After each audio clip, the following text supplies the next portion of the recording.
And we're back! A dinosaur story. After like 2 months. Yeah, it's been a while. Been In a while.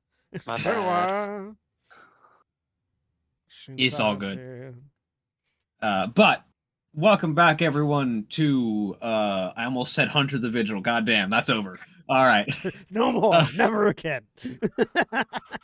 Welcome back to Stardust RPG Into the Vast. I am William, and I am your game master for this science fantasy 5th edition campaign of my own devising. Joining me today, we have Cody. All right, Cody, I'm playing Cardon Droya, the Way of Mercy monk.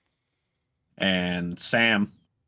Hey, I'm Sam. I'm playing Herschel, the bark folk artificer.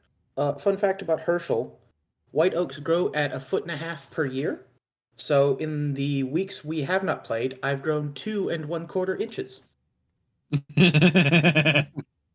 bringing me to a neat 7'8". I feel like that only applies to planted white oaks, not mobile ones. I will kindly ask you to keep your speciest comments to yourself. Congratulations, you're now as tall as Cardon. Yes. If only that time had actually passed in game. Oh, damn. And John. I'm John. I'm playing Dorok, the chronology wizard, who has to remember how time works because it's a little weird for me. And Andrew.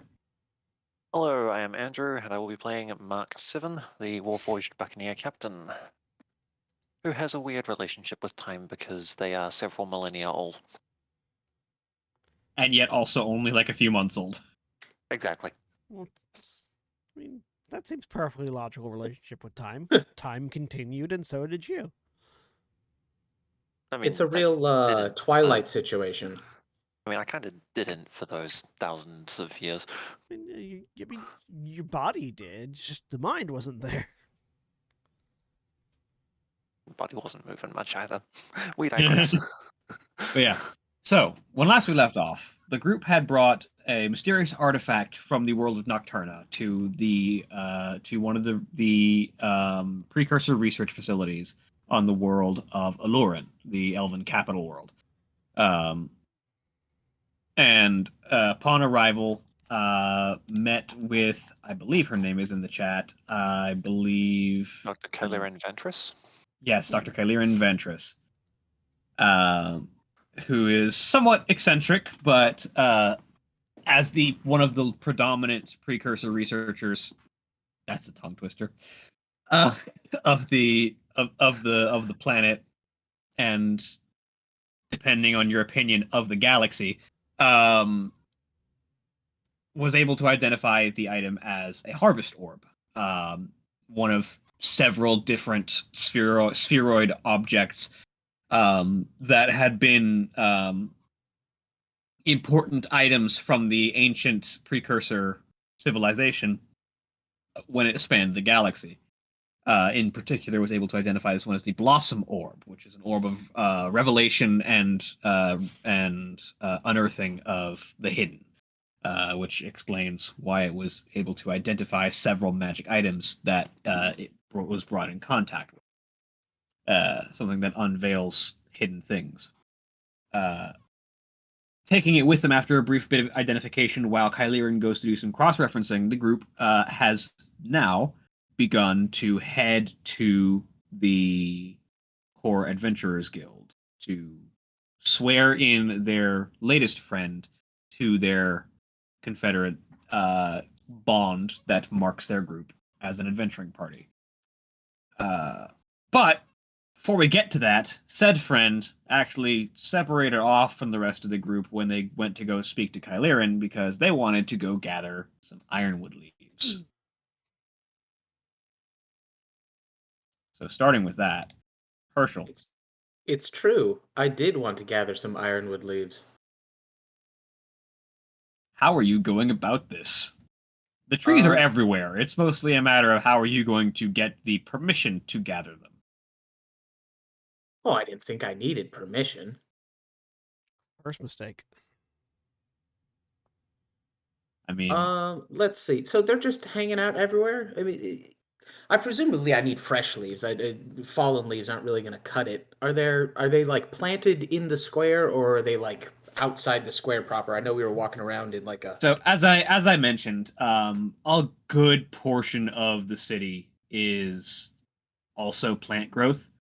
There's a lot of like very high rise, elegant, very advanced, and sort of smooth, curved geometry, and like like very elegantly designed structures. But there's just as much like natural growth and trees and plant life being formed into those same shapes and structures, as is befitting of a world that is pretty evenly shared between high and wood elves. um, you can typically see that there are ironwood trees all over this planet. They're not the most common tree, but they are native to this world, and so they are plenty in number. It's just they are also considered sacred and part of the civilization of the planet, so they're not easy to running- just get access to. Right, we're running national park rules where you can't even take rocks out. I gotcha. Okay. So not to interrupt, but I need your input on this particular thing that I am doing in the background here. And I feel like it's appropriate because I really want to get Sam's opinion. Is it a pan flute? No. I'm Kind of against it now. I'm determining the vocal component for the spell False Life, which invigorates yourself with some temporary hit points. I have two options.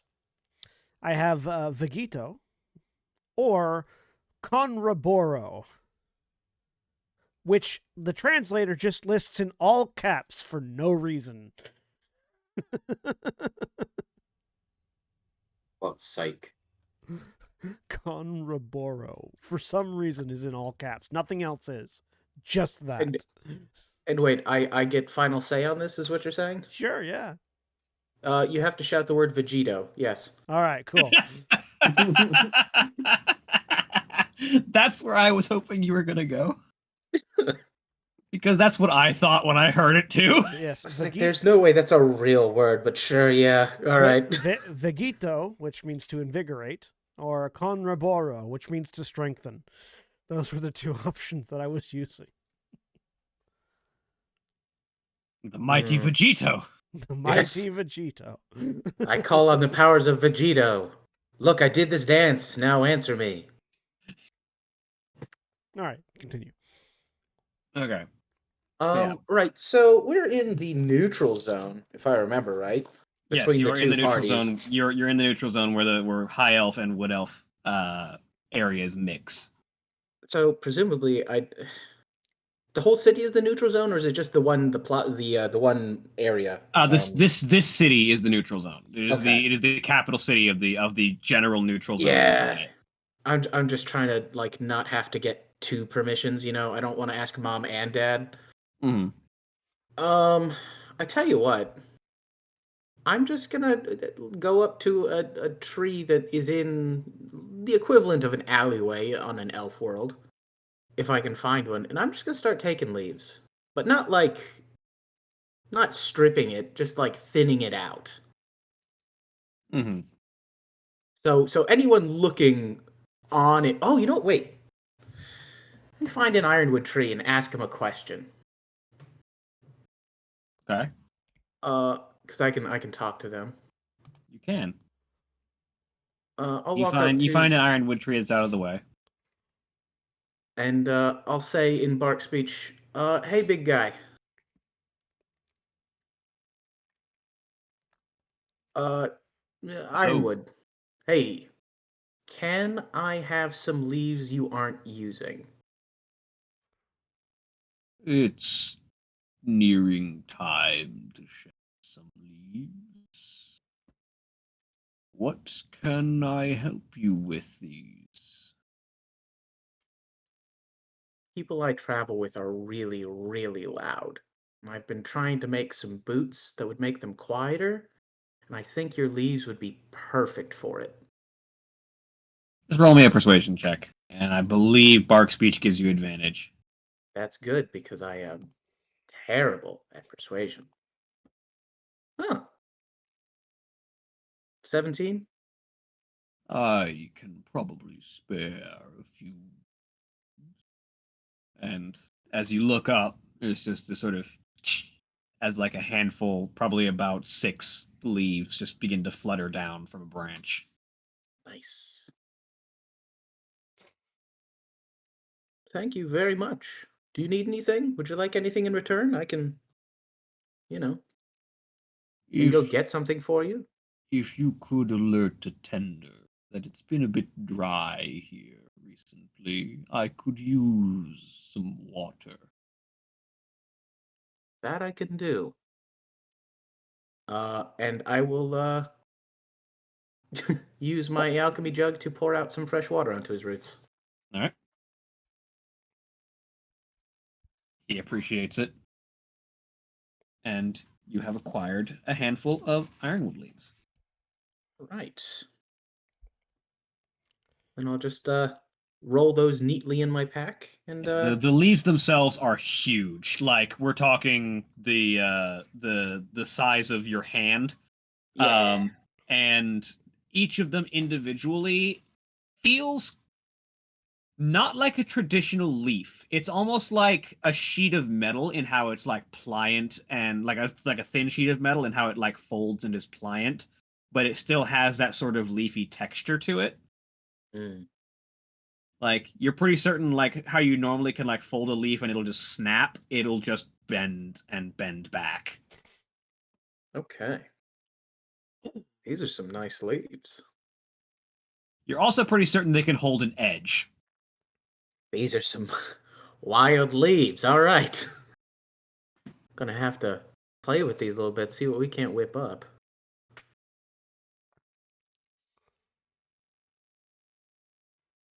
So you gather those. And I'm assuming you meet the rest of the party back at the Oh cow. yeah, I'll wander back and see if I can't find them in the. They should be pretty easy to pick out of a crowd, I would think. So eventually the group of you reconvene at the Cal. At the what? The Cal, the Core Adventurers League. Oh. Cool. Just sort of standing outside looking at the building. Why would they call it Cal? Because it's shorter than Core Adventurers League, Lyra says. Oh, I thought it was a name. CAL. Cal. I get it now. Yes, yes. I thought they just named the building. I was very confused. There's even dots between the letters. Is that what those are? Oh, Herschel. I believe it is a backronym. They came up with the words Adventurers League after writing CAL on their building. Do you think so? Do you think the building was originally named Cal, and they just changed it to be the Core Adventurers League after the fact? Well, I thought this was the calibration lab. No, it's the Adventurers League. Wonder if lab is short for something. Laboratory. Are we going Laboratory. somewhere? Are we meeting someone? Yes, inside. Then into Cal we go. Well, I hope You he step doesn't- inside. Well, I hope he doesn't mind. You step inside, and you're greeted to a familiar environment. In fact, it is almost identical to the Core Adventurers League that was on Gilgamesh Station.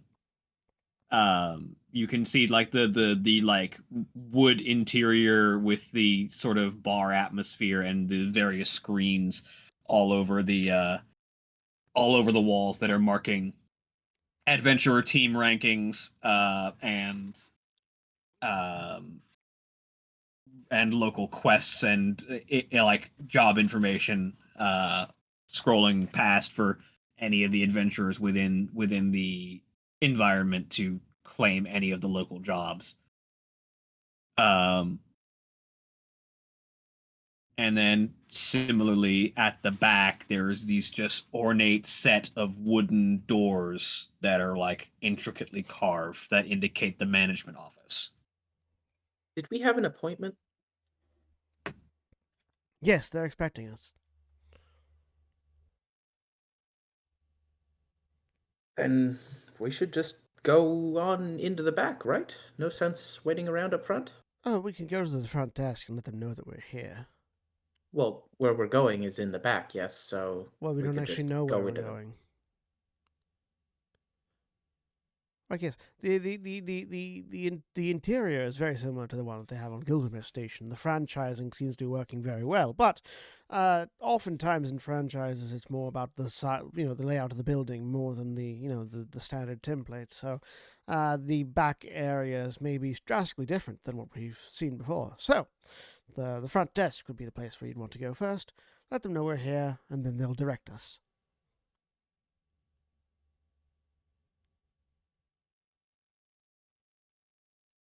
Herschel will gesture with his hand towards the front desk, because he's not going to go talk to the secretary. Right. I walk up to the front desk. You walk up to the front desk. It's not the same staff, at least in here. There's an elf woman who is manning the sign in basically, and looks up at the group of you as you approach. Welcome, adventurers. What can I do for you? Hello, yes.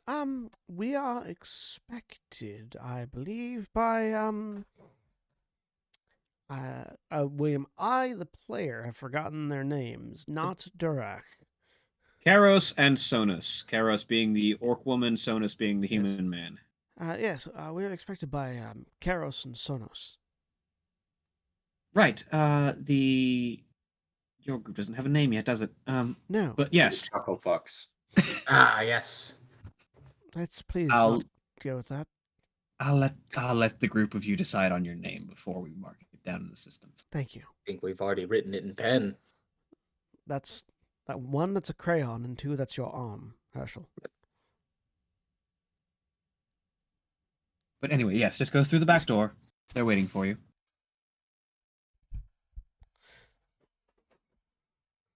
Turn with a laugh. Herschel Into is the going back to door. glare pointedly and walk towards the back door.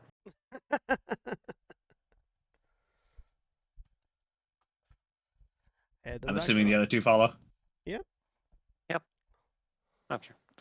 Yes. Okay. Good. I can be heard now. I don't know why Discord didn't show me popping up at all when I was using Mark 7's voice pattern.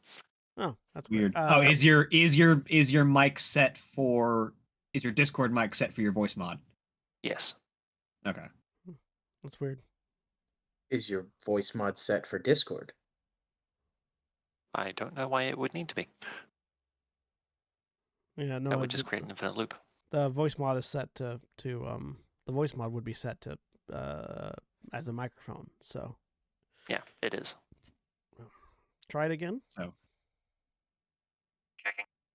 Yeah. We there can you go. hear it. It's just really quiet, and so it was probably being like if you've got noise cancellation on in Discord, it was probably killing it before we could hear it. How Oh. curious. The rustling of bags of chips and whatnot sounds exactly like a robot. Well, no, Yeah. it's any amount of basically the way the noise suppression works in Discord is it doesn't specifically pick up background noise. It just determines everything that is lower in volume at a certain point to what you have set will just get cut out. And because the voice is really because quiet, of the weird alterations of the voice mod, it's a little quiet, so it gets cut out. yeah, it's like how when William does lower voices, like we lose bits and pieces because the bits and pieces of his voice get below the threshold. How curious. Which is why I have to remember to turn noise cancellation off when I'm doing deep voices. You could also turn down the input sensitivity for your mic, which may also help. Well, I've just turned off noise suppression, so we'll see if that changes anything. Give us another taste.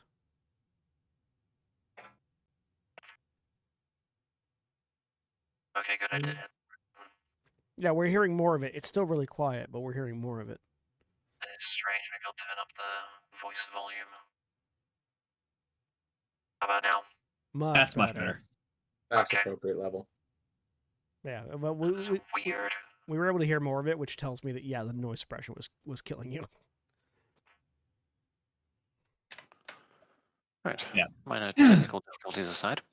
Yeah, so you all head into the back and are greeted, for those of you who have seen it before, to the exact same room as the back room of Gilgamesh Station. Not just like similar design. This is the same room, the same desk, and Karos sitting behind it in the same manner.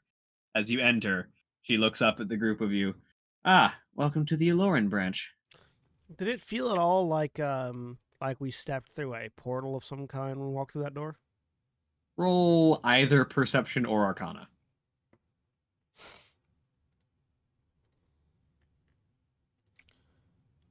Give you two guesses which one I'm going with. Mm-hmm. Whabam! 11. Nothing stood out to you, but it could just be very subtle magic. Sort of look around. Is this some sort of transdimensional demiplane? Close. It's actually more that each door built within a Core Adventurers League establishment that leads to the back just leads to this office. So where is this office then? In the That's- back. Exactly. In the back of what? That's the wrong question. The I Core do not Adventurers think League. that is for us to know. In the back of where? The Core Adventurers League. In the back of when? The Core Adventurers League. The Core Adventurers League is not a time zone. So say you.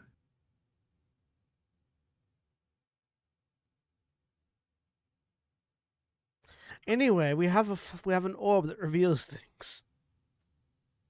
She smirks and chuckles a little bit. Indeed, you do. And from what I understand, Miss Ventress has been able to uncover a little bit of the details about it. Yes, it's a thing Indeed. called. Oh, go ahead and let you explain. She has reason to believe it is an artifact of Ikmera, specifically the Blossom Harvest Orb. Yes, that is correct. And at least as far as my sources have been able to reinforce. So,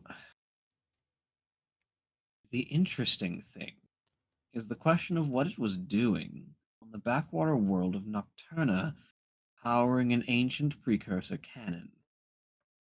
If I had to guess, I would say that it was planetside, uncovered, and immediately put to use. Perhaps. Yes, based Though, based Go on the records that we were looking into, we believe that this harvest orb was sent out towards the end of the civilization's existence, in utilization for certain preventative measures, which in this particular case could have been powering a cannon. And was never retrieved because whatever it was that destroyed the ancient civilization, well, destroyed the ancient civilization before they could recover it. and speaking of which, how much do any of you know about precursor civilization? Can I roll a history How check? much do I remember? All of Herschel turns to look at the precursor tech walking next to him. I don't know how much about precursors I know. You can roll history. 15. 14. The DC is somewhat different from Mark 7 for obvious reasons. Yeah. So, let's start Because with. he's the captain. that's the reason, yes. So Cardon, starting with Cardon, precursors are that thing that everyone's talking about when they're talking about really old technology from a long time ago. It just seems to sort of be a catch-all term for anything that's older than modern civilization. And then Durak, a lot of things that are ancient beyond the current cultures of the galaxy are often lumped into the term precursor, but there does, according to modern sort of historical analysis, there does appear to have been at least one singular precursor culture. It might have been composed of several different species, but it was at one point a galaxy spanning culture that has left numerous incredibly advanced technologies behind. In fact, the gnomes of Tintaris are particularly known for their adept skill at handling, reconstructing, and reactivating precursor technology, which has contributed to a lot of the technological advancement of the Republic of Kingdoms in the past centuries. Um, Herschel, precursor technology, from what you've been voraciously learning about since you've gotten access to the I'm forgetting the name I have used for the galactic Galnet. Yes, thank you. It's like OmniNet, ExtraNet, no Galnet. Yeah, there's so many good options. Yeah.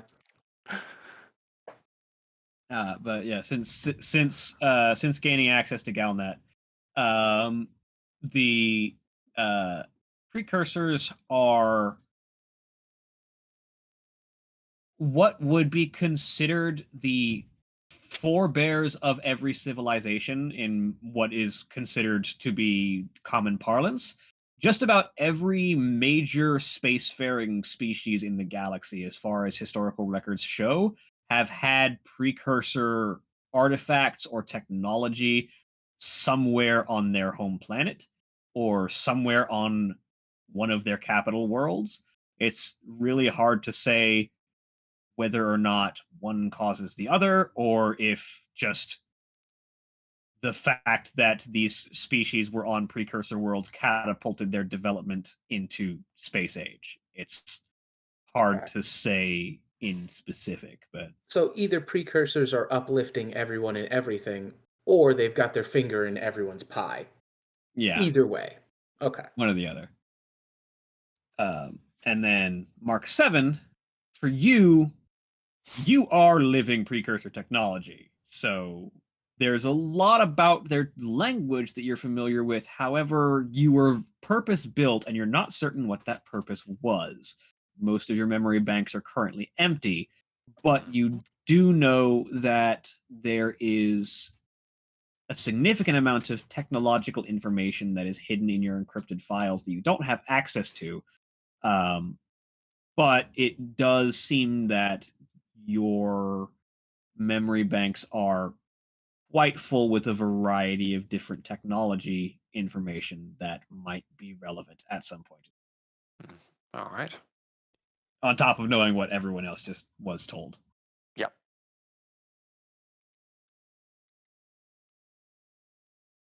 That's what all of you know.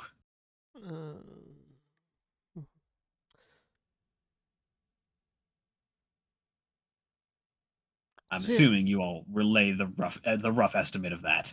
not a lot, basically. All that old shit, right? Yeah. Well, I have less knowledge of precursor civilization directly than I would like. I have discovered a cache of data. It is encrypted, and I do not have the means to decode it at the present time. Indeed. Well, something I can tell you is that the precursors, as they are known, all vanished. Well, vanished. Came to an end as a galactic culture roughly simultaneously. It's often surmised that it was due to a massive galactic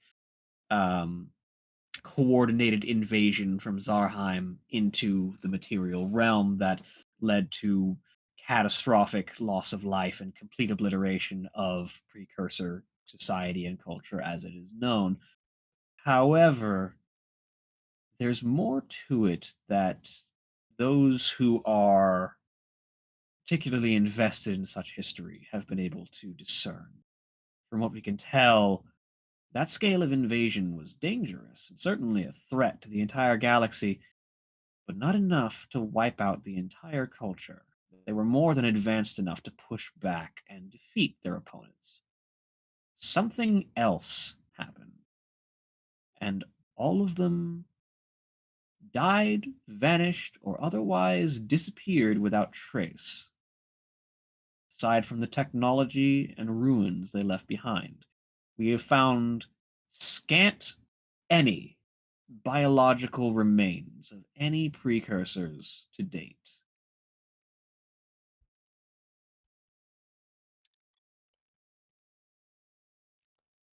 Have we found any Now, biological remains? perhaps, though so contaminated and decomposed that it's nigh impossible to tell, the preservation of such material has not been ideal in the rare situations where it has been found, which speaks to any remains that have been located being entirely incidental rather than intentionally preserved. Have there been any? Have there been any discoveries in an extraplanar sense?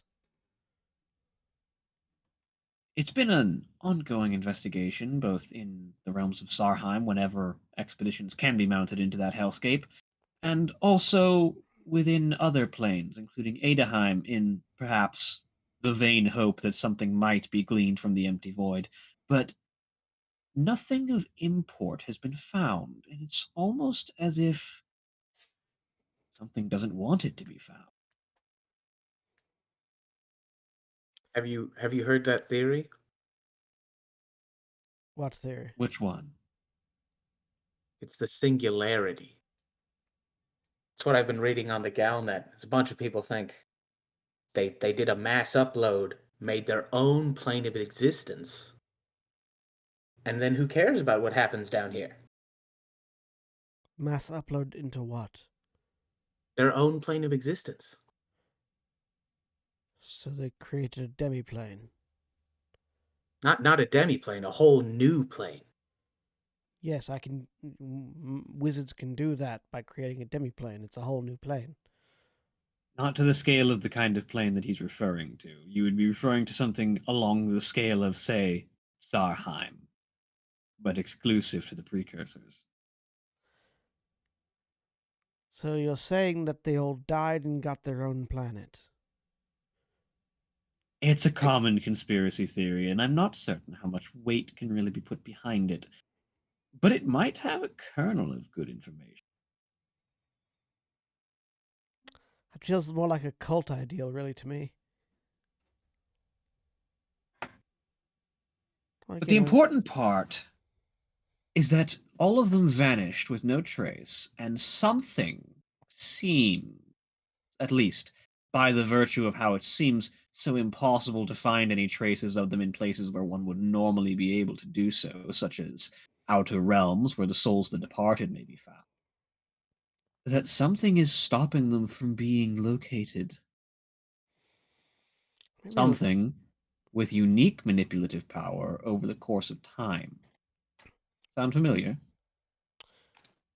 I mean, I have some ideas. Of course, it could also simply be someone misspoke a wish spell. Such is possible in theory, though the grand scale of such a magic would be unlikely to cover the entire galaxy. Hmm. I wish my civilization would never be found by these invaders. And then, poof. Very The sadistic limitations of such genie. the limitations of such magic are poorly understood, but do exist. I can assure you of that. Hmm. But yes, some sort of time magic shenanigans could also be at the fault.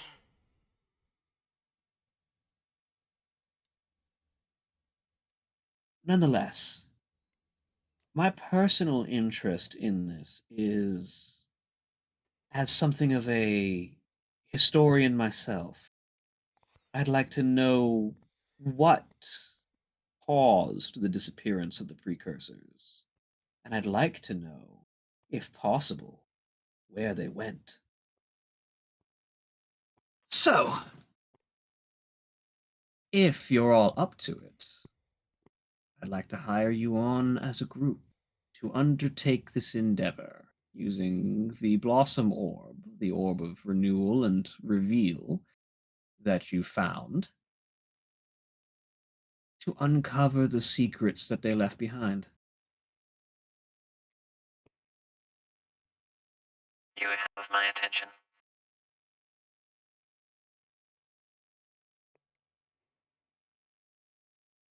And I think you'll find that over the course of this investigation, unless I miss my mark, certain threads may link to the things that each of you are individually looking for.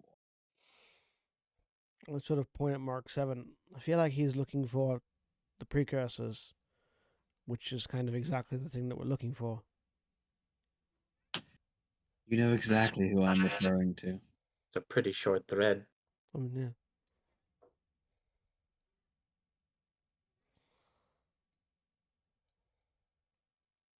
You know exactly who I'm referring to, Durak. I mean, in Mark 7's case? No, in regards to the party and its particular goals. I actually don't know what Cardon's goals are. Good.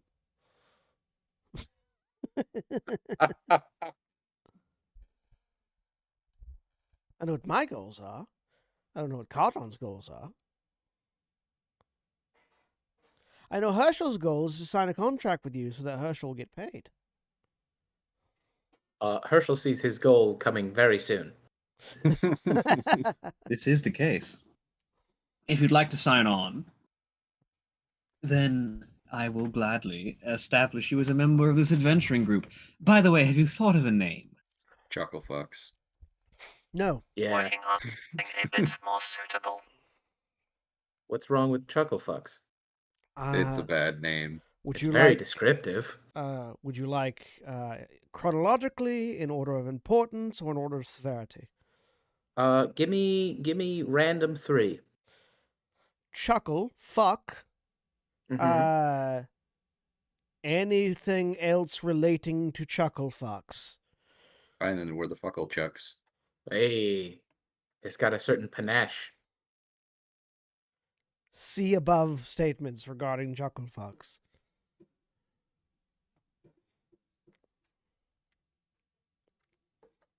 Regardless, once all of you have thought of a name and I can put you down as a group, I'll go ahead and sign you up for the small teams, and you can feel free to peruse any of the General Adventurers Guild offerings, but I'll also be forwarding you a unique line of potential leads and missions from time to time.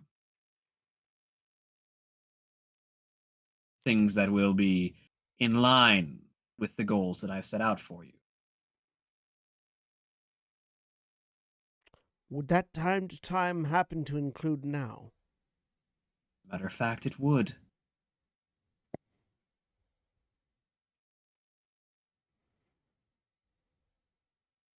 But first, record keeping. I would advise that you all convene and determine what you'd like to be called. Hmm. We Give you the hardest part of any D&D campaign. Look, it's not We- easy naming a party, particularly got- not a party composed of such disparate souls as ours. I've got a good one.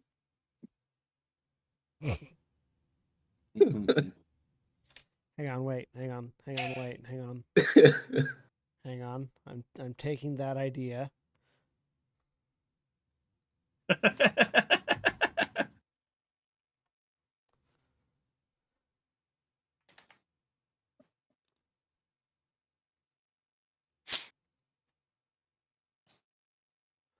Hang on. Are you trying to backronym that? No, Stew. I'm doing something. Stew. No. Stew. It's not bad. Stew. No, hang on, hang on. you know, I'm any adventuring party we go up against, they'll see they're scheduled versus not scheduled this week, and then they'll go home, and we'll win. could you consolidate that down to one word? Not scheduled this week? Yeah. Hiatus. I Hang on. mean, I have an idea for a name that might be a bit more flavorful as opposed to comedic. Oh, Go for it. I'm also going for flavorful as opposed to comedic. I'm just using comedic roots. Are you gonna backronym What is- hiatus? No. What is your particular suggestion, Andrew? Well, the one I came up with was the Forefront Guard. Or Forefront Vigil, or something along those lines. As opposed to the Vanguard. Which is the name of our ship. I know. I That's noticed fun. Oh, we could be the Forlorn Hope. Oh, I like. That's depressing. Come on. What do you mean depressing? You know It about the has- Forlorn Hope, It yeah? has hope right in the name. The Forlorn Hope, the people sent to attack first, to press the ladders up against the wall. If they make it over the top, they'll be rewarded with riches beyond their wildest dreams, but frequently they don't make it. I would prefer us to not be named after something that might not succeed. Oh no, it succeeds eventually. I mean, they just more Forlorn Hope come out of the woodwork. That's how that works. Yeah, the Forlorn Hope is the general, like, common term for the vanguard of a military siege. The people that have to run first into the breach. And basically every single one of them who made it over the wall would be like they were a made man. Like they'd be made, if they weren't commissioned officers, they'd become a commissioned officer. If they were a commissioned officer, they'd get an insane amount of money and usually a promotion. Huh. They're also known as the Enfants Perdus.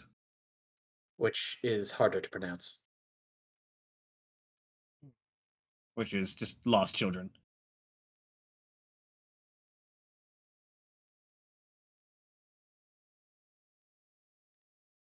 Hang on. Almost there. This better be the best acronym I've ever seen. It's not an acronym. Initialism? What do you want? Not initialism either. Not initialism either. Are you translating something through several different layers? Yes. Oh, that's what's happening. You know what? If you're gonna Oh, play the boy. Google Translate game, we could go all day.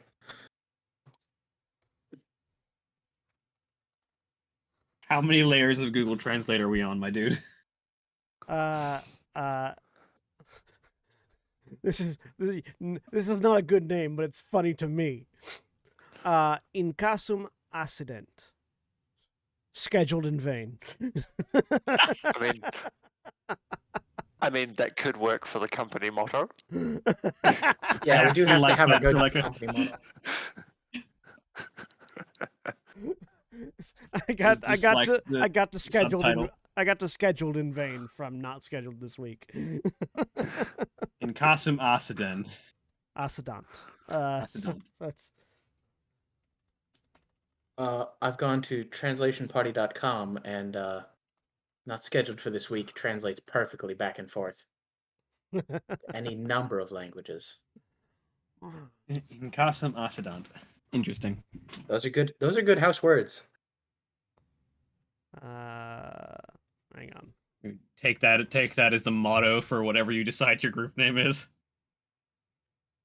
I mean, Forlorn Hope is pretty dang close to how my characters are gonna happen.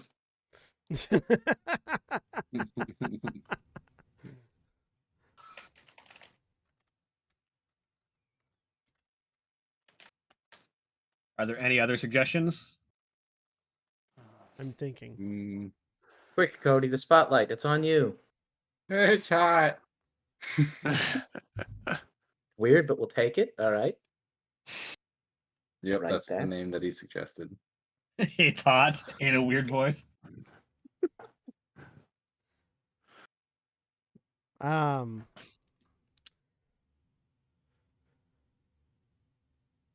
This is my The favorite for- part. the- Starting the- a fresh the- campaign. The Forerunners. Okay, are we gonna fight Master Chief? Yeah, it's like we're already looking for the Forerunners. Let's. Well, no, we're looking for the precursors. We're the forerunners. Oh, I'm looking for the sorry. You're right. It's precursors. TM. Do not steal. OC precursor. This is my original character, Donut Steel. We're running. Yeah. We're running to the fore. We're running to the fore in the vanguard, chasing forlorn hope in search of the precursors, the forerunners. Wait, hang on. Only if we spell it like the Toyota Forerunner. I like the idea of it's the 4 runners, like the number 4 space runners. There's 6 of you. Yeah, we're the 4 runners. Yeah, 2 of us saunter, really. Yeah, 4 of us run the organization. In all seriousness, though, the Veil and the piercers thereof, A Kundalar. something along those lines. Veil piercers. Hold on. I'm gonna go with the final show film standard of a Kundalar. That's always good. It's always good. a good It's always a start. good name. It's always a good Never heard- name. Never heard that one before in my life. It's the Kalai term for the tip of the spear. It's Also the vanguard. also the vanguard. It's might go with a Kundalar. It's Elvish for forerunner or vanguard.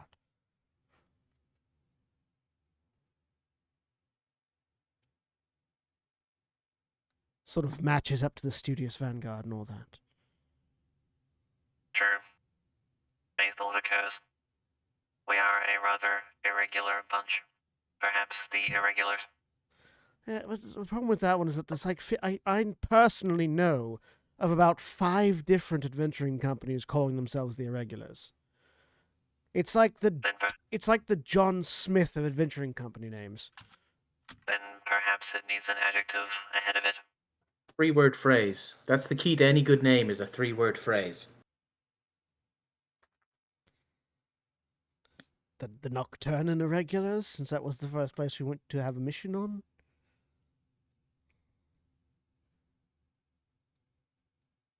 If there's anything cool that you might enjoy out of, say, if you wanted to make very plain your goal of hunting down precursor tech, you could, if you wanted to, choose a name in the precursor language. Oh, spicy. How dare you do this thing to me? Oh.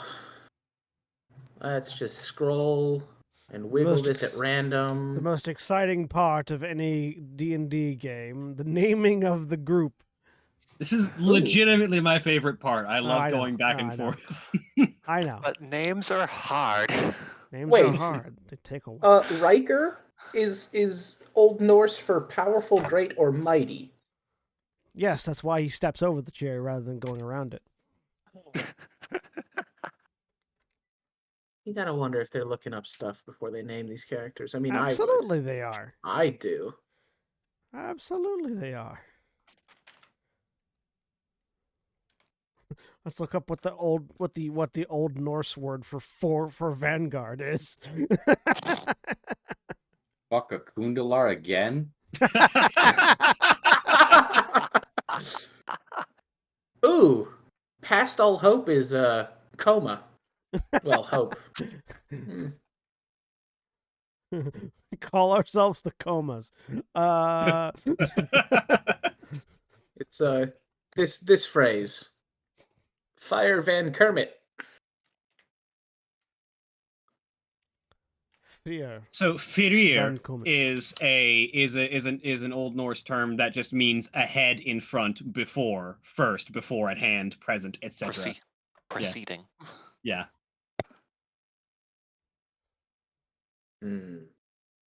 Oh, hello. I might have something. Oh, I have something. Fira Volcana. What's the second one? It's a 3-parter. Fira Folk Kana. Kana being search. Ooh, I like search.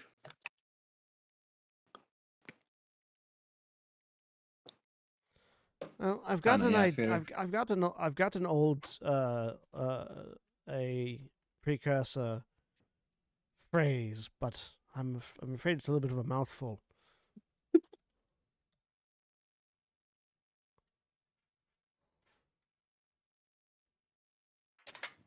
Mark Wow. Mark 7 pronounces it perfectly.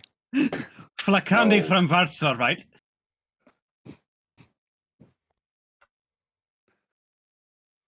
It means wandering vanguard. Flakandi from Varsovite. From Vathavite. Or alternatively, just From Varthi, yeah. the Framvarthi.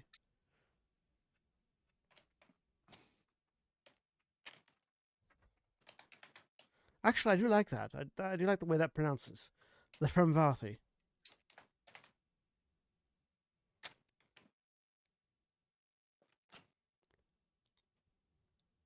What's the loose translation of Framvarthi? Vanguard. Not bad. Volcana would be my suggestion.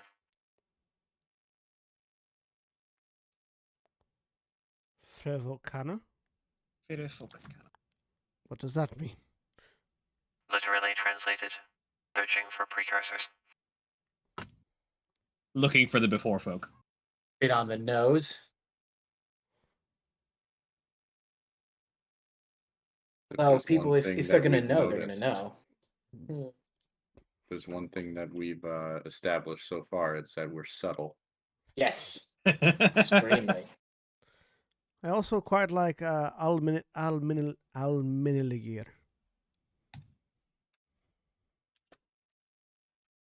Which is definitely not how that's pronounced, but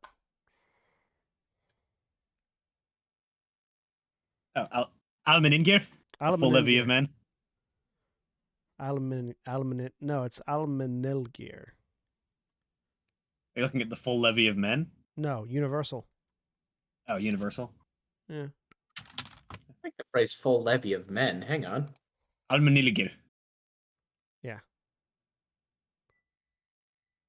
Almeniligir. Where Back- versus full levy of men, which is Almeningir. Very similar. Yeah. I feel like we're running in circles here.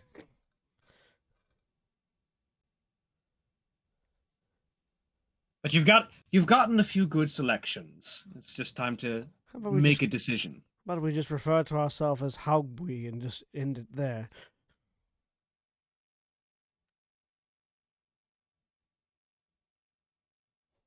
I'm quite fond of the Framvarthi or the Firifokana. For a more subtle option, Skera Okunigra. No, Yes, the no, unknown. Nope. Nope. no, Nope. just, Go just for because of the way veto. the way the end of that We're pronunciation gonna, ended up. We're gonna say Oh, a hells. hard no on that one. Oh, I'm a class 5 idiot. It's fine. Open my mouth and immediately jam my own foot in it. It's fine. Oh, I hate that so fucking much right now. You It's don't even know. it's ancient Norse. It's pronounced weirdly. It does not mean the word that it sounds like. It just sounds like a different word. Yeah, and the fact that it sounds like that is a good reason to say nah. Yeah. Yeah. Nah. Just wasn't thinking about that at all. It's all right. It's fine. No, it isn't. It's one of those things that people outside the U.S. don't think about all that often. Can we work the word rammer into there anywhere? It means Ram. powerful or strong. Rammer from Rammer, Varthi. Rammer, I hardly know her. Ah, That is my one dirty joke for the month. You're welcome. There you go. I like. Ram I, Framvarthi? I do like. I like that. I like rum. I like rum from Varthi. that sounds good to me. It's kind of it works. Yeah, seems decent. The powerful Is that a vote? vanguard. Is that a vote from 3 in favor? 4.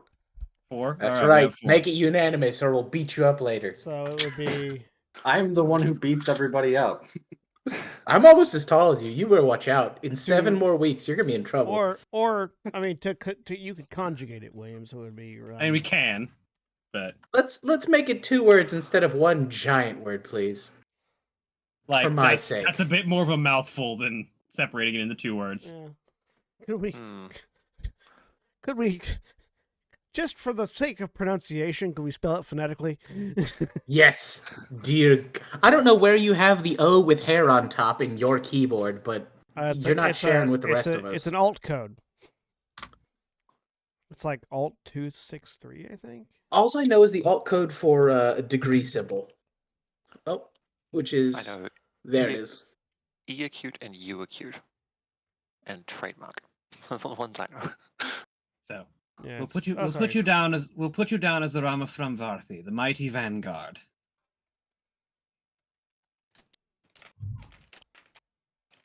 Yeah.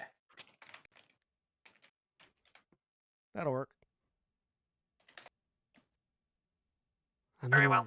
and then we'll die in 2 seconds, and it'll be ironic. Works for me. Yeah, so it's Alt 148.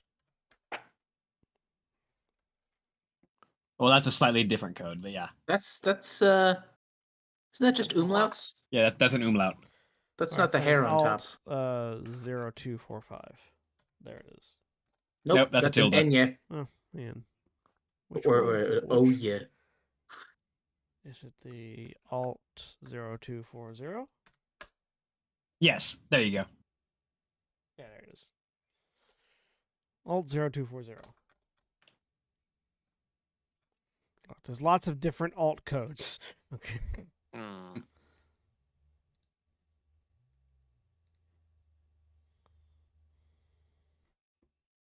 Yeah, but it's actually meant to be an S, which it just doesn't pull off very well for some reason. So yes, It's not let's perfect system. spell it phonetically. Rammer from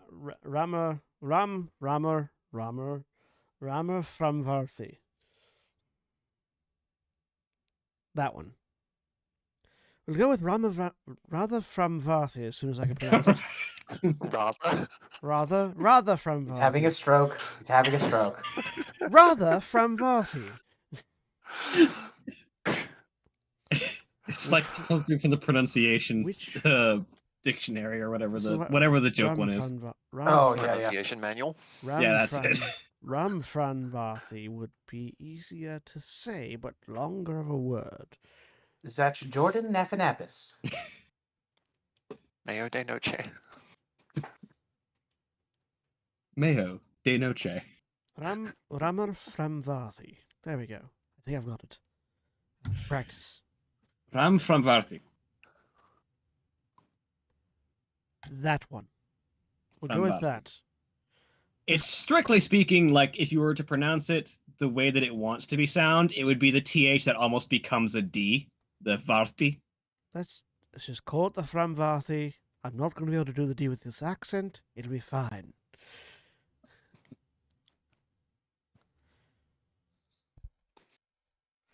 But you have a name. We colonized She's the done. world. Look, we colonized the world specifically so we wouldn't have to try to pronounce these words.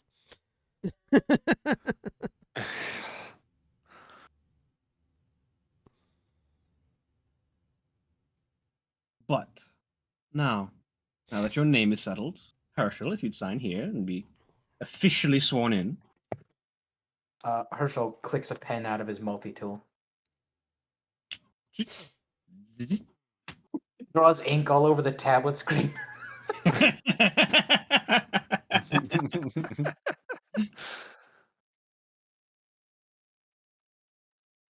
She takes it back. All right. That will do. So,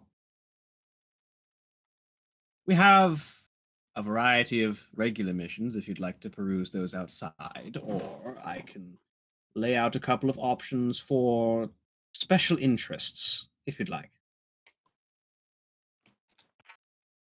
It may be in our best interests to begin with the special interests. Although we are a bit low on funds. There is that, yes. So things that might earn a bit of money quickly may be preferable at the moment. I'll tell you what. I seem to recall that there's one of our standard missions that just so happens to be running nearby one of our special interests. I can hand you both of the dossiers, and you can handle them in whichever order you prefer. Sounds sounds good. Very There is a merchant shipment heading out of Morak that has been having troubles being beset by Nyx pirates.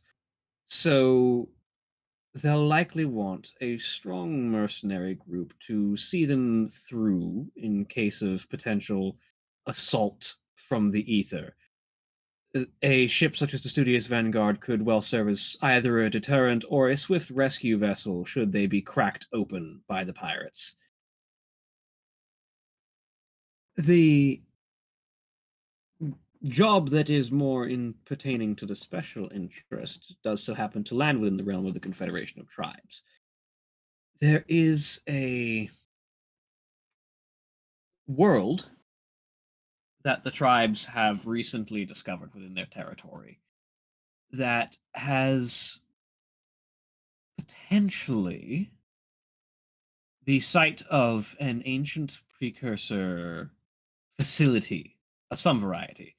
It's been not fully uncovered yet, but its defenses are already active and giving terrible pain to anyone who attempts to enter. The troll science group that had been attempting to delve into its secrets is requesting adventurers' aid to help clear the facility.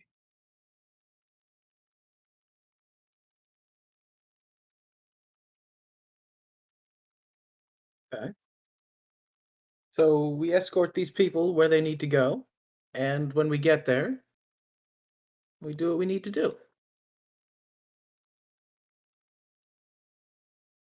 They were heading in that direction, yes. Indeed. Sorry, I was not paying attention because I was responding to a message. What was the missions? We There's escort a some traders from pirates, and then some trolls want to help clear a dungeon. So we escort traders through pirates. Yeah. And then clear a dungeon. Well, they're yes. separate, but yes. There's a merchant expedition from Morak to the world of Invara, and a troll science expedition on an uncharted world within the Confederation of Tribes territory has uncovered a precursor facility that defenses have come online, and they would like adventurers to help clear the facility so it can be properly researched. Oh, it's from Morak. Okay. Yes. So it would I actually be thought it was to Morak. Never it would mind. probably be easier to go to the precursor place first and then go to Morak. Than to go to Yeah. Morak, out Swing to it around. Invara, then Yeah. back to Confederation of Tribes, yes. What But I don't is know if the traders the would wait that long. yes? What's the name of this merchant ship? What was the name? It was the Patient Will.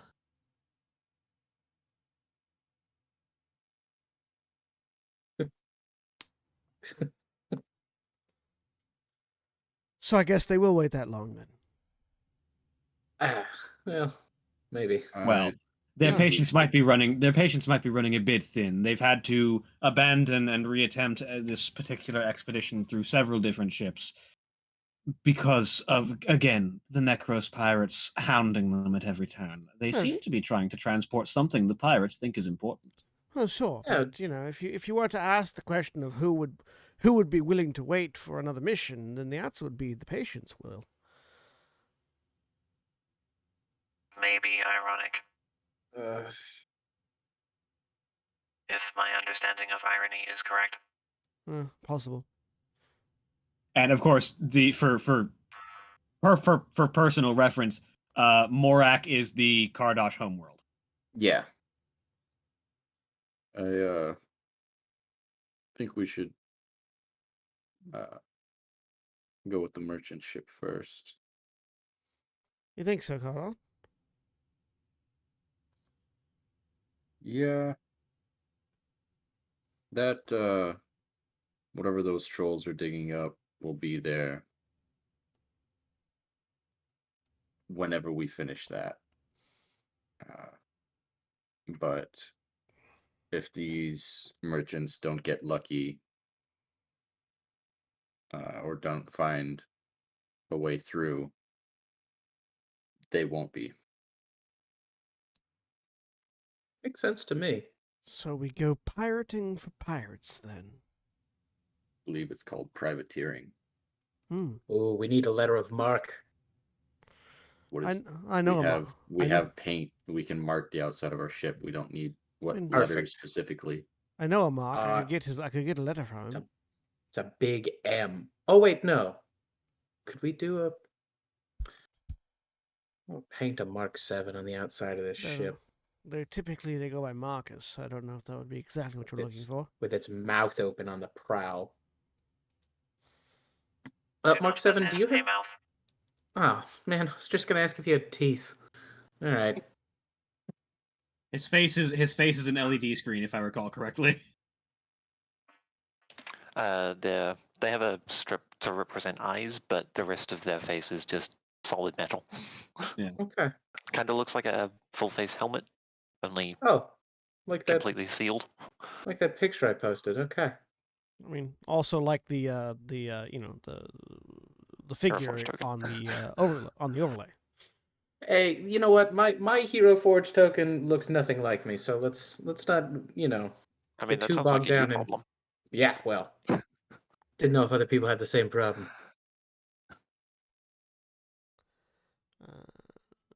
All right, well, let's Look, there's only so much I can do we need what kind of weapons we got on this ship? We're not on a ship right now. We're in an office. Well, on the proverbial ship, our ship. Do we need to be refitting it in any way? Can we afford to refit it? Do we need to take on supplies or something, or can we just get out of here? The Vanguard is equipped with laser autocannons. Okay. As well as defensive systems. No rounds of artillery to purchase or load or nothing. Okay. Speaking of, I need to get you a character sheet for the Studios Vanguard at some point. Yeah, I have the notes in my bio tab right now, but Metagaming, it sounds like if we do the escort mission real quick, there's not going to be any pirates because we can't fight anybody. Oh no, he has the notes. We can fight people. We can fight people. Look, what we do is we still got the PDF and everything. We board the ship, blow up their engines, and teleport away. Can you teleport? No. Okay. Solid plan. Sounds really good. You go first. We'll watch. Quick update because I've forgotten. What's everybody's max hit points? Double 44. Ooh, double fours. Double fours. 51. Show off. So everyone's tougher than the tree. All right. I mean, I made. Oh yeah. What do you want from me? What's your AC? 17. 20. If I cast shield, it goes to 22. Oh, if I use resources, it goes higher too. My hit points are 44. Oh, I've rolled poorly, or you've rolled well. I've taken half, so I haven't rolled at all. Oh no. There it is. I'm smarter than math. I'm as smart as math, which is why I know that the average is better. I was drinking. Why was I drinking?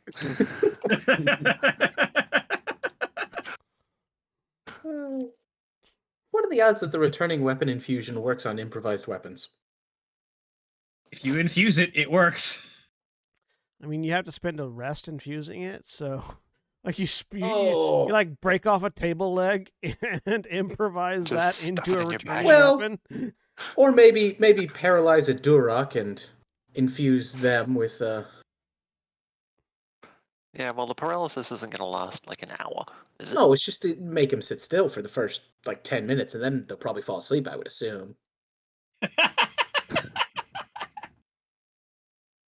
Unfortunately, there is kid still a down. difference between a creature and an object. Well, I can not the show you. creatures I hang out with. I can show Yeah, you the there's real difference if quick- you'd like.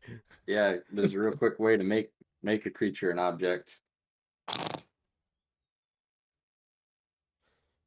How flammable are you, would you say, on a scale of 1 to 10? Inflammable means flammable? What a country! Forget which doesn't matter. Flammable, inflammable. I always forget. It's okay. I don't have. You know what I've seen? You know what I've seen kill more trees than anything else? The Ice Age, Lightning strikes. the same thing that happens to everything that gets hit with lightning. What happens to a frog that gets struck by lightning? Same thing as everything else. That's not a one-liner. It's a two-liner. It's and like it's 3 powerful. lines. You're still thinking about it. Not in a good way. I assume we're I'm having this gonna- conversation as we load up the ship. It's like I'm still thinking about the I'm gonna Mario be movie looking too. over the dossier for the merchant ship. Is there any like description of the ship that's been attacking them, or tactics they've tried to use against the merchants? So, the ship in question is described as a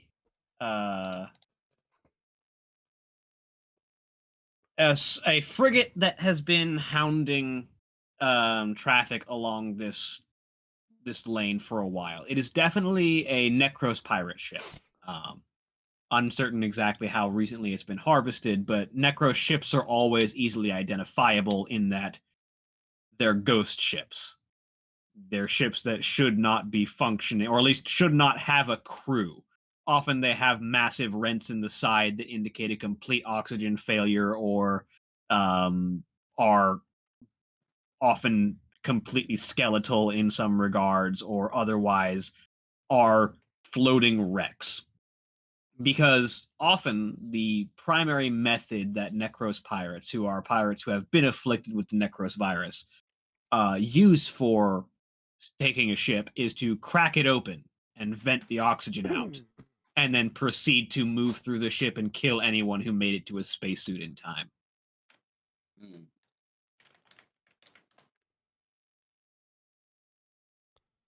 It's a real Dawson's Christian situation. It actually kind of is. Except they're not there to help you. No, they're there for other things. They're there to help themselves. Okay. But the Necros frigate has been identified not by name but by class. It's definitely a frigate, and it bears similarities to previous pirate ships that had been known in the area, but it's not like a name. Like they don't have whatever Yeah. the thing used to be called. Yeah. Okay. Cool.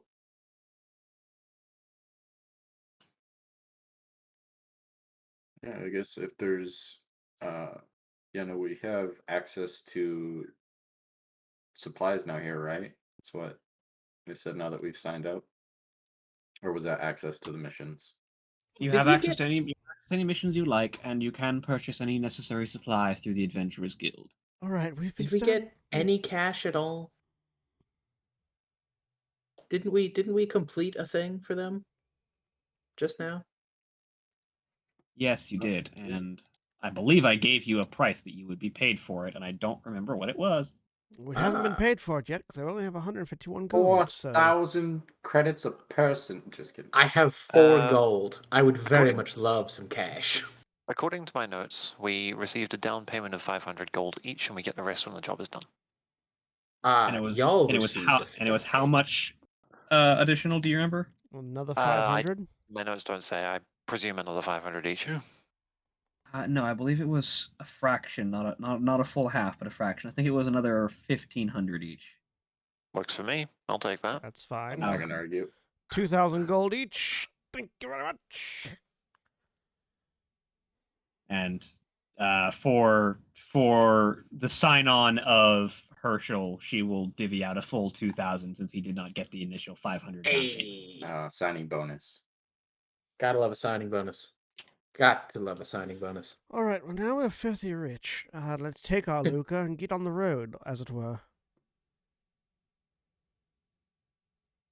With supplies. We have supplies. I would like a vacuum seal kit to attach to my armor. Easily done. Okay. What does happen to a tree in space? Same thing that happens to everything else in space. That's not true, Floats. because Cardon's fine, and so are the Necrons, and so is Mark 7. Yeah, and now I'm gonna be fine.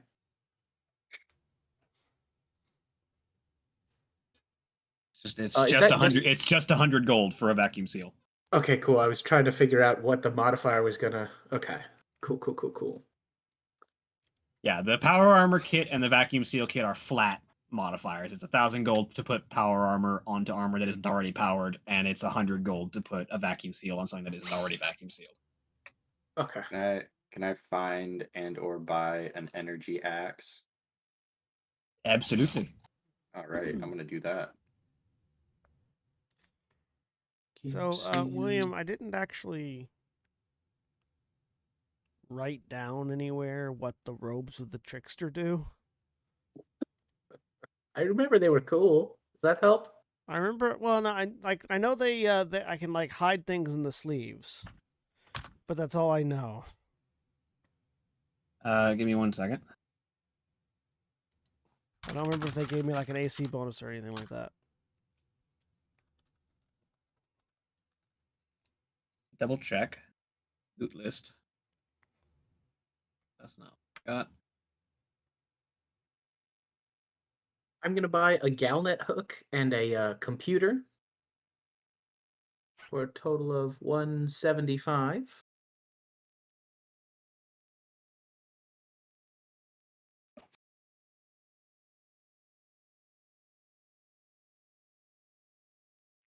Also, who has Virthing now? That would be me. Okay.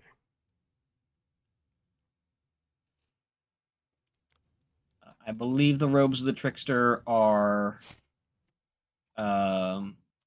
like wrist pocket on a robe, and then provide a +1 bonus to your armor class. Okay.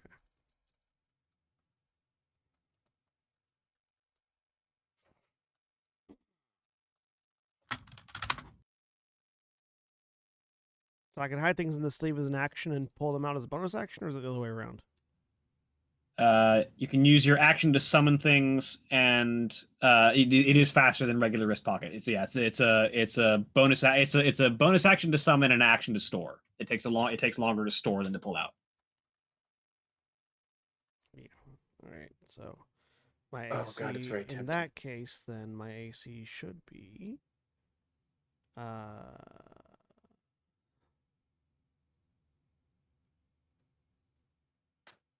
17. Okay, my AC is correct. All right. Good.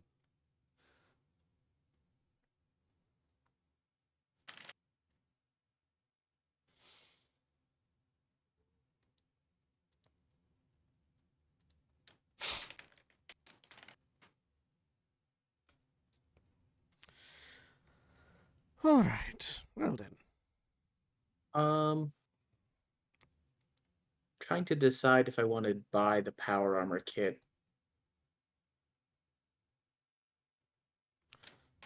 You can't make your own. Well, I I would like can, to- but it's like price-wise, it sometimes just makes sense to buy it. I would quite like to buy myself an energy sword if one can be found. Absolutely, you can find just about anything in the weapons and armor section Oh, in the Adventurers Guild. William, Very good. would you like me to upload the Griffin Saddlebag items that I've got to the Stardust game? That would be excellent. Would you make me a GM on the Stardust game so I could do that? Sure, give me. Because I've got them purchased on Roll20, so I can just upload them into the game.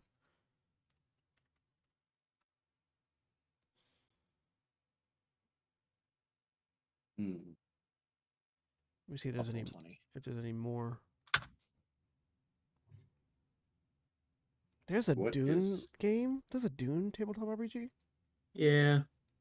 Can you become a worm? How about you do a GM? There you go. I don't know. I think you can become a mentat. I don't know if you can be a spacer.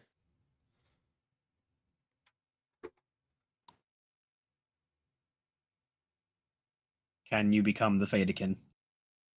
God, I hope not. Oh, I wanted a breaching shield. That's what it was. Just trying to remember what the actual thing I was looking for was called. A breaching shield? What does that do? A breaching shield is like a shield but better. It costs 50 gold, gives the same AC bonus, but it provides cover. Well, specifically, it has a And strength it requirement of breaches. 12 and it imposes disadvantage on your stealth checks because it's big. But it has the cover property, which is you can use whenever you're targeted by an attack, you can use your reaction to gain the benefits of half cover from the attack. It's a big slab of metal I'm going to be hiding behind.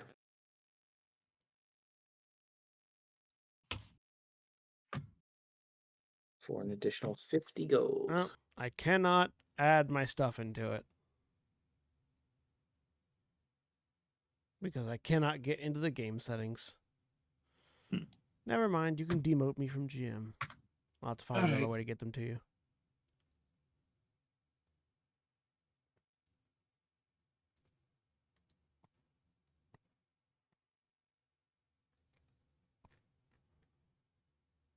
The Gallant Hook is just like a Wi-Fi router, right?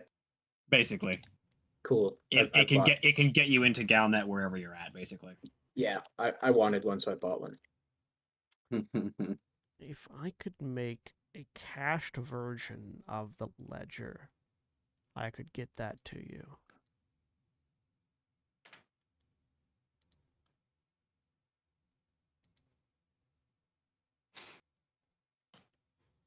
Can I cache this page?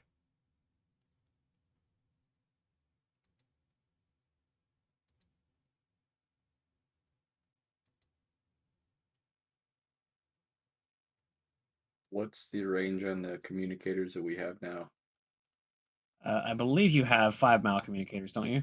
Yep, I've got one anyway. Yeah, that sounds right. Yes, I do have one. Couldn't hurt to upgrade. Yeah, I'm gonna upgrade. What's past 5 mile? Planetary. Well, that sounds fun. How much is a planetary? 15 Oh, gold. I've got 15 gold. Yeah, I've got a planetary communicator.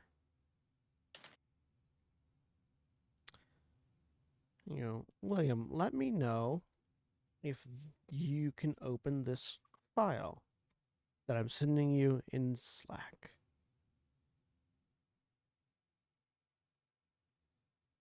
£2. There's 2 ways I could can get open the down to HTML. 6 gold. Like if you save it to your desktop and then try to open it up, does it take you to a cached version of that page or not? Download, open. It has a whole bunch of things, but it's missing all of the actual referenced material. Like I have the names and nothing. I have it has a table of like name, type, rarity. Yeah. But no details. Click on one of them. Nothing happens. It has none of the referenced resources. So it doesn't pull up the items when you click on them. Okay. Yeah. It just gives you the names. Damn it.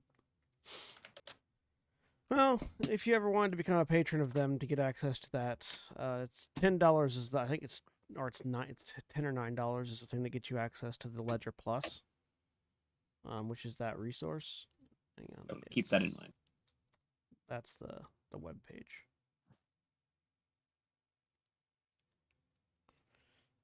So that they programmed it very good because I'm looking at it now. Every time you click on a link, every time you click on an item, the link actually changes. So it's technically a different web page, even though it doesn't look like it's a different I web can page. actually pull up all of these just on the page, though. Can you? Like, you sent me the Ledger Griffin Saddlebag, and I can pull up, like, the Captain's Pride, I can pull up the Magic Item card. Hang on. Can you pull up? Let me find one that isn't free. Oh yeah, I guess these are all the free ones. They're yeah, on the front page. there are if you probably have the regular ledger. So like if you sort it by name going down, the first thing that you should see should be the aged Goodberry wine. Yeah. Yeah, so like above that for me is like the Abjurer's Glider, the Acid Light Arrow, the Acurgist Blade, the Acorn Charm, etc. Yeah, so you can see the free items, which I mean that's a resource too because they actually put quite a lot of this. Not all of like there are 803 items on the Ledger Plus. I'm seeing 122 on the main page. So yeah. You have a fraction of the full list, but it's still a number of magic items that are cool. Yeah.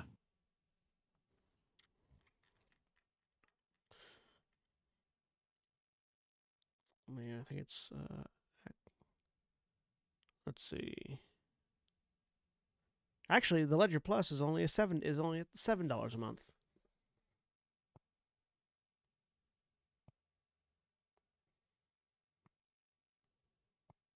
Yeah. So, with that in mind, any other equipment that any of you are looking to get?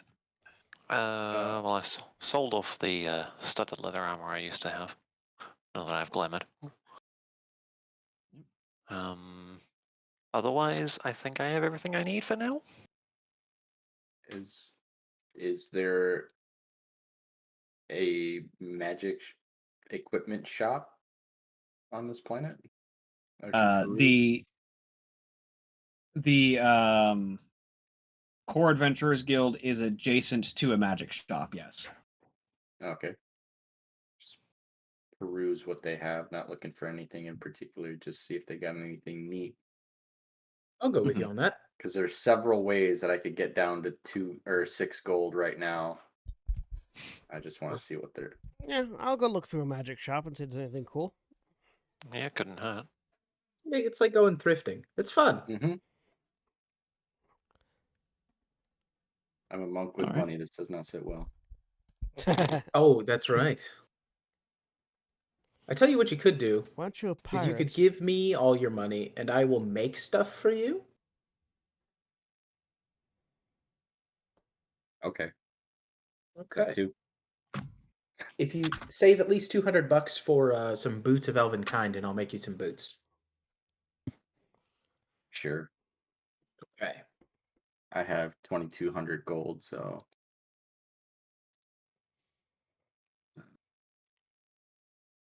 Speaking of, the first thing that is available in this advanced items shop, we will call it, because it's not just magic items, it's also advanced technological items, is the Elven Power Suit, which is the technological equivalent of Elven Chain, but it is also considered powered.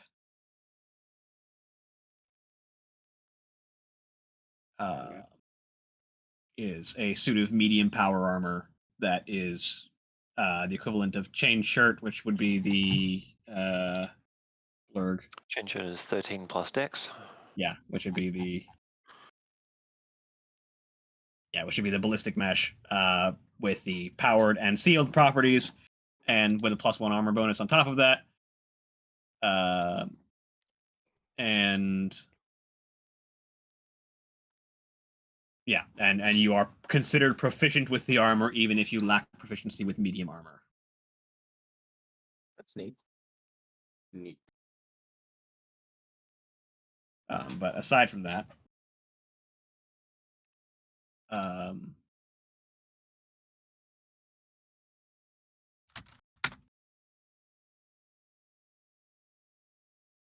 pull up the potential magic items that this particular place might have. Big money, big money, big money. No whammies. Is there anything in particular you're looking for, or are you just browsing? I'm just browsing. I'm looking for Okay. things that don't necessarily require attunement. That might be interesting or useful. You send me $200. I'll make you some boots as well. What kind of boots? Boots of elven kind. What I got those leaves for. Oh. I mean, yeah, I could give you 200 gold for that. Unless there's a different pair of boots that are more interesting here. I mean, you can definitely find boots of elven kind here for the full market price, which is more expensive than he can make it for you. Because, you're on Alurin. Yes, any other interesting books, though? Or boots, though?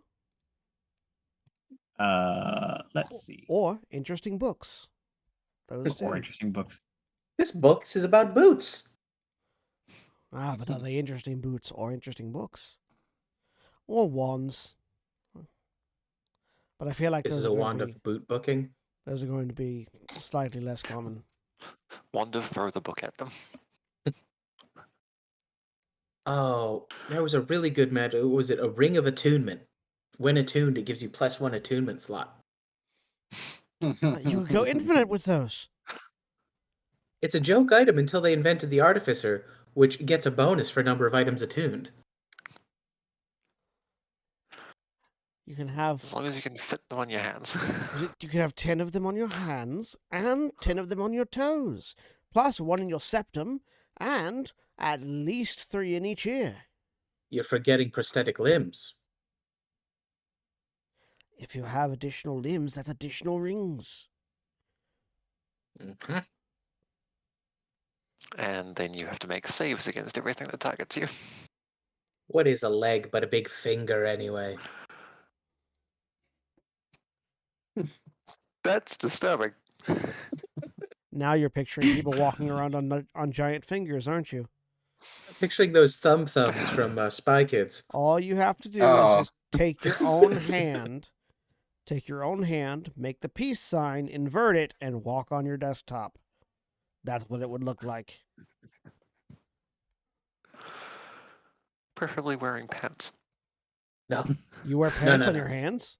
Pants get in the way. Why would you wear pants in your hands? That just seems If you wear pants on your unnecessary. hands, those You are know gloves. what I mean. These pants fit like gloves. These pants are continue gloves. the trend of. I continue the trend of mouth kissing foot. I mean, some people are into that. Get that looked at. You know what I mean. But aside from that, you also find they have both the old-fashioned oath bow, which is a wood elven staple, and the high elven equivalent, which is the oath rifle. That's kind of fun, isn't it? Because the wood elves are very much a traditionalist about sticking to the old ways and using the using the traditional weapons of their people. Where the high elves are like, you know what, fuck it, we can put the oath bow enchantment on the sniper rifle. It's quite interesting because the oath bow itself does the whispering, right? So it's exactly like the gun from Judge Dredd.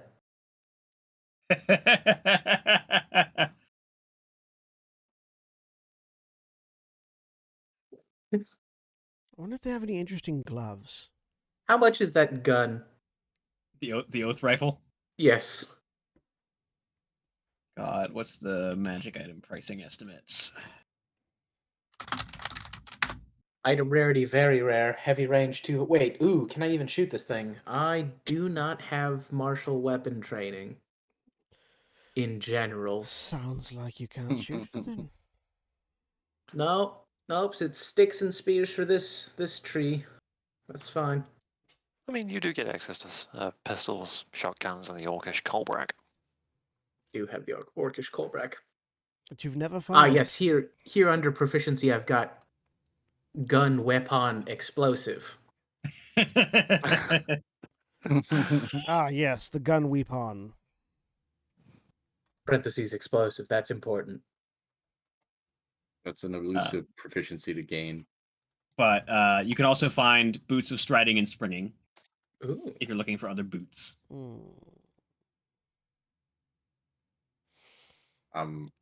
Actually, These basically possibly. are just boots with springs in the heel, aren't they? Go gadget, springing and striding boots.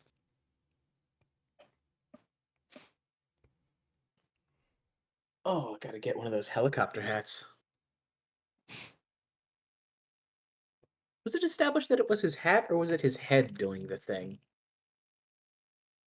I Which think one? it's his head because he's a gadget man. Yeah. Oh, yeah, it was his head. Just out of curiosity, what type of weapon is the Oath Rifle? The Oath Rifle is a sniper rifle. Okay, already have one of those. Yeah, you have like 12 guns. Right now I have a pistol, an energy sword, a short sword, a shield, a hand crossbow, the legendary sniper rifle long shot, and a machine gun. And a machine gun. The latter is a Nocturne Empire issue. Sorry. Of particular potential note to Cardon in the technological offerings is a pair of gloves known as short circuiters. Oh, yeah. Sure.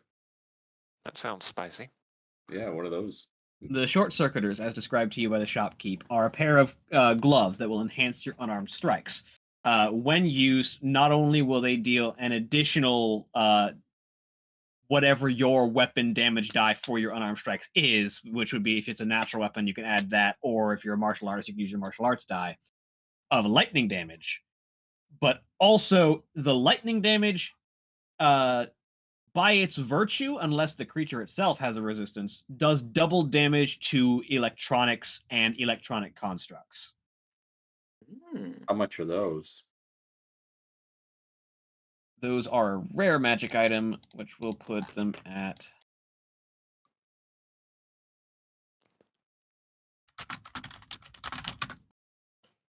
How much gold did you say you had? Enough. Are Hopefully. you sure? No.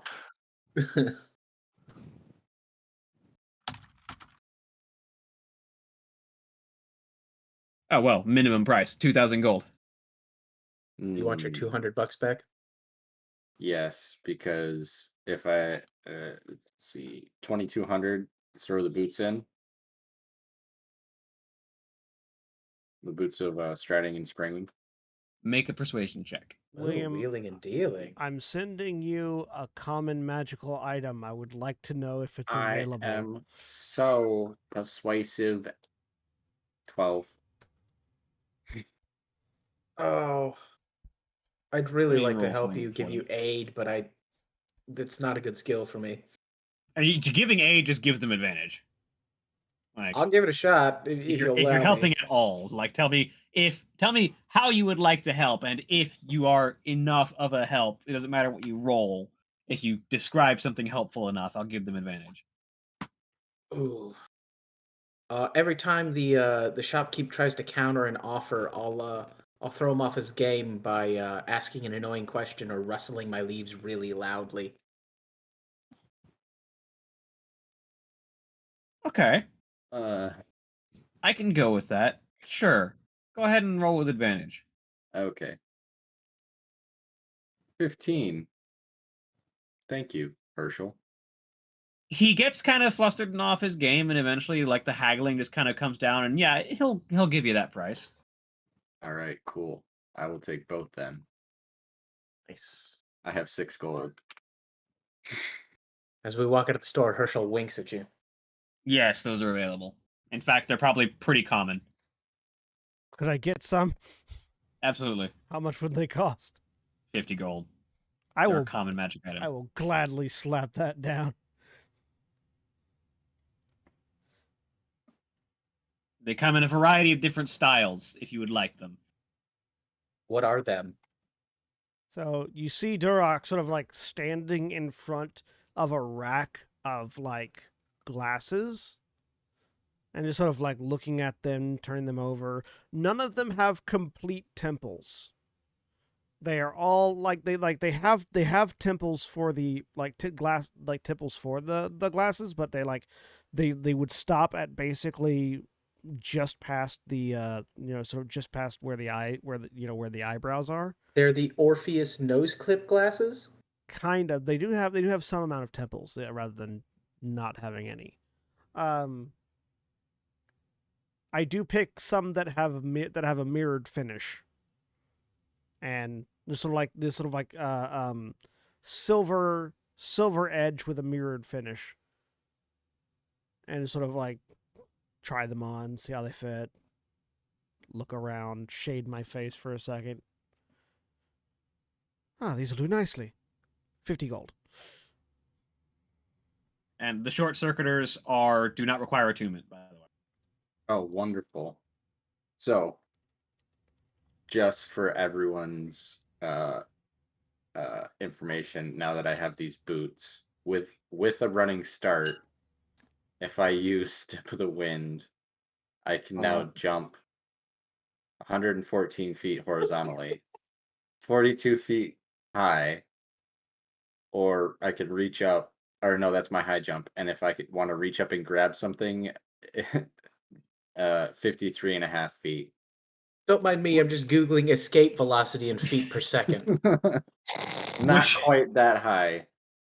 Which, for those wondering, the way that I run, if you have a jump that is longer than your movement, you can make that jump in combat. But the way that it works is you will hang in the air for the rest of the round and continue using what's left of your movement the next round to complete that jump until the jump finishes. Splendid. I love it. So you just keep moving in that line? Yeah, basically. When you say, I'm jumping from this point to this point, and if you can make that jump, cool, you start that jump. You spend your movement every turn getting there. It's Michael Jordan in Space Jam. Kind of, yeah. That's what I use for the jump calculator, seeing as how that's probably going to be coming into play now. Ooh. Okay. What can we do here? I mean, standing high jump is still 21 feet. That's pretty respectable. Because theoretically the whole the entire round happens together. So you make your jump and everything is happening. The next round comes in, you're still in the air jumping, doing your thing. Everything is still happening, and eventually you finish your jump. Sure. Makes sense. Yeah, I get it. Nothing's acted upon you, so you have to keep continuing doing the thing. I wear these boots out of the store. And when you mean out of the store, you really mean out of the store. Yep.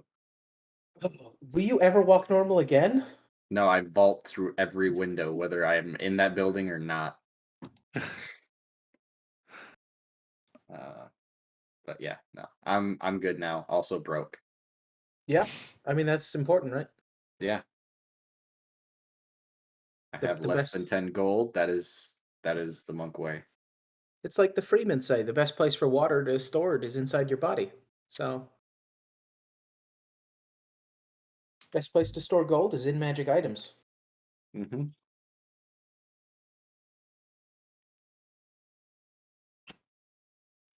I'm set. Is everyone else set? Yes, I know. Yeah, I'm good. I think this is all I need at the moment. Are you gonna? Do you want me to make those boots for you? Yes, I will give you 200 gold. Okay. Cool. That will give me something to do on the trip.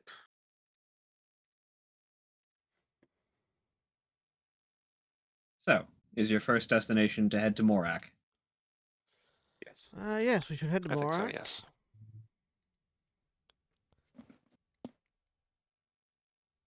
Very well. The glasses that Durak is now wearing seem to perfectly balance on his nose, and never seem to be in danger of falling off. You know, like normal glasses. They don't have full temples, though, is the thing. Orpheus had no problem. I don't. mean Morpheus? No, I mean Orpheus. I like Orpheus better. Because you keep Do saying either of Orpheus, you- but I think you're talking about Morpheus. I am talking about. It's because I got that stupid. Oh God, what's his name? Never mind. I'll let you know later why I have it stuck in my head like Orpheus. While we're walking back, do either of you that can cast magic know the jump spell? Yes. Pretty sure I do. Wonderful. I don't. I at the don't have moment. it prepared, at the but moment, no. I can take it tomorrow.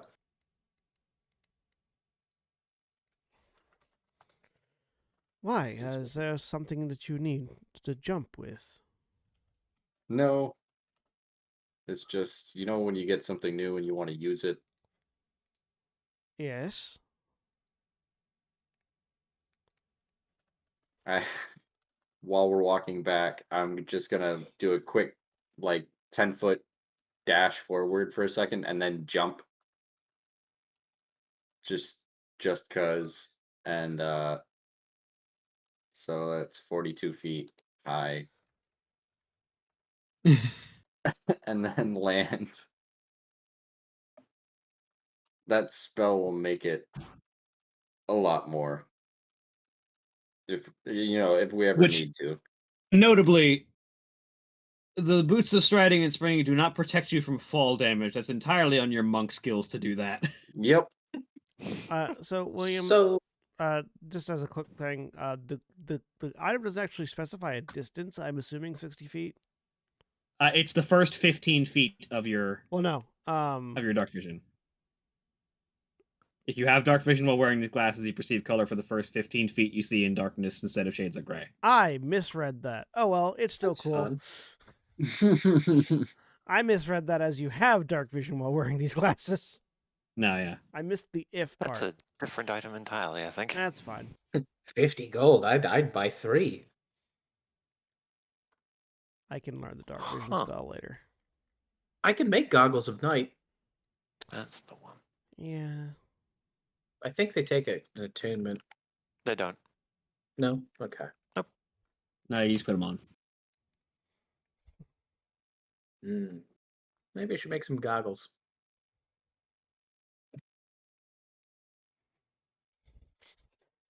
I'm sticking with the purchase though because I think it's fun. I mean, it's definitely popular on an elven planet, considering elves have dark vision. yeah, that would make sense. Which is why there are so many of them in so many different fashions. Yeah. They're basically cosmetic shades for elves. Half of them are those Kanye ones with the bars across. All right. Well, to Morak then.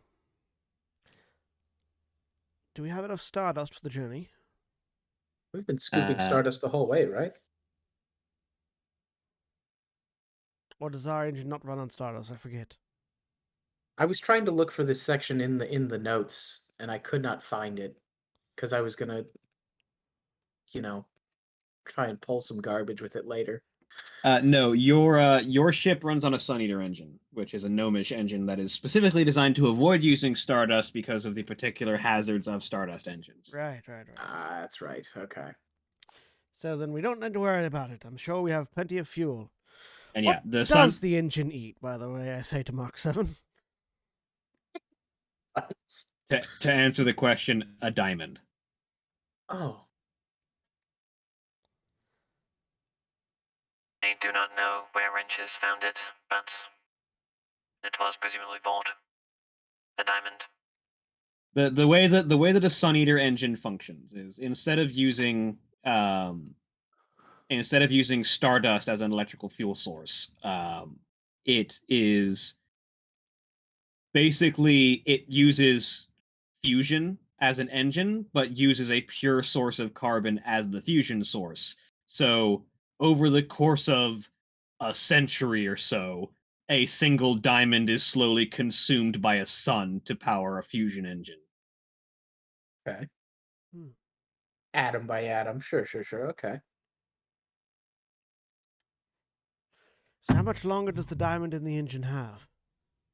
It's a fresh diamond when like the ship was launched with a fresh diamond, so you've got the better part of a century.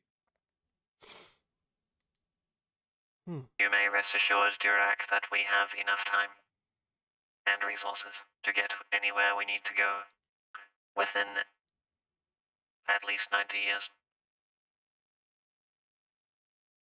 All right then, let's go. Like if you overload the engines significantly horribly, you can cut years off that time span, but it's still a fresh diamond.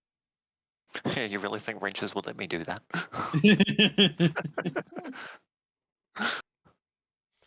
To Morak. Morak. We go to Morak. We agree, so we do that. Pretty much. Mm-hmm. On the way, can I We finish have up my time elven now. boots? Well, you've got 21 days, so yes. All right, I'd like to finish up my boots for a total of days. 60 more gold, and then 200 gold for the other set. I don't think I have anything to copy over to my books, so. For this I will at some time- point have put the jump spell on Kardash. Sweet. How big is the ship's cargo bay? Not that big. enough. Yeah. Yeah, no, my long jump with a running start is now 342 feet while the spell is active. The ship that- is not that big. Yeah. Oh, we So- should have bought a tether. My high jump is 126 feet. We could have That's all tethered with the you out running start. behind the thing. Oh right, we have these health bubbles now, don't we? Huh. Neat. I need to put my health. Do I need to put my health in the red or the green? I forget. Green. In the green. Okay. I need to replace Dirac's token real quick. Yeah. Yeah. There we go. Make sure you So pop if I on go that minus those boots. Yeah. They're in the compendium, so you don't even need to worry about where they come from. It's true. Boots of elven kind. What do they look like? Yes. Well, I can make them to your spec. Mine look a little bit different than yours, seeing as mine are meant to go around tree like limbs. But I can make them look like Velcro top sneakers with leaf soles. Oh, I yeah. mean, sneakers is kind of the fun Oh, I have a phone call. I'll be right back. I need to because they're update for my. sneaking. I need to update my token. Because it's still my old look.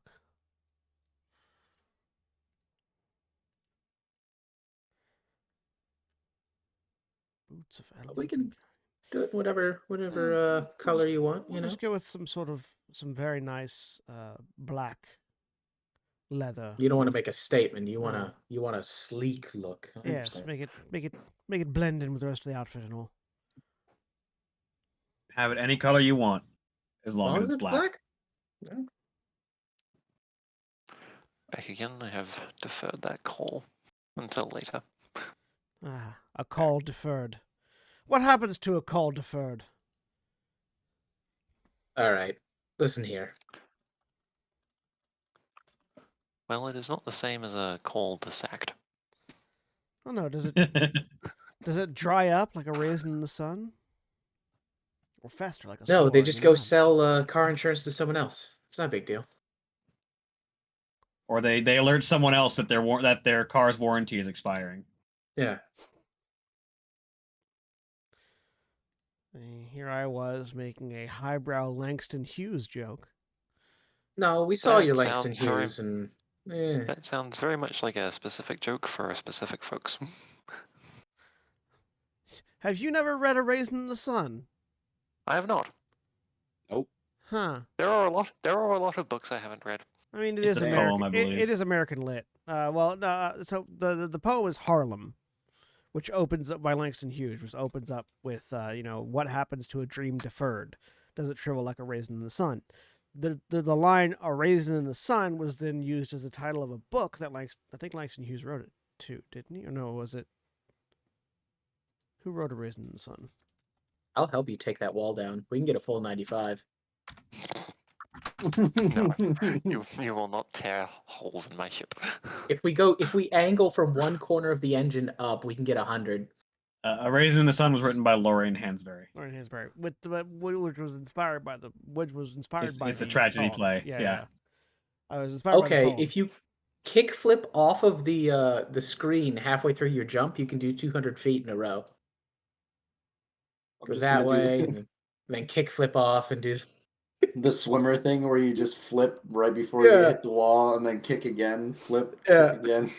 Does And then it, Wrenches pulls the shotgun from her thigh. I was about to say, Durak tries that and catches a wrench mean- right to the groin. Cardon? Thank you very much. No, Sorry, Durek Cardon, tried it yes. too. Durek tried it first. I talked him into it. No. I would never.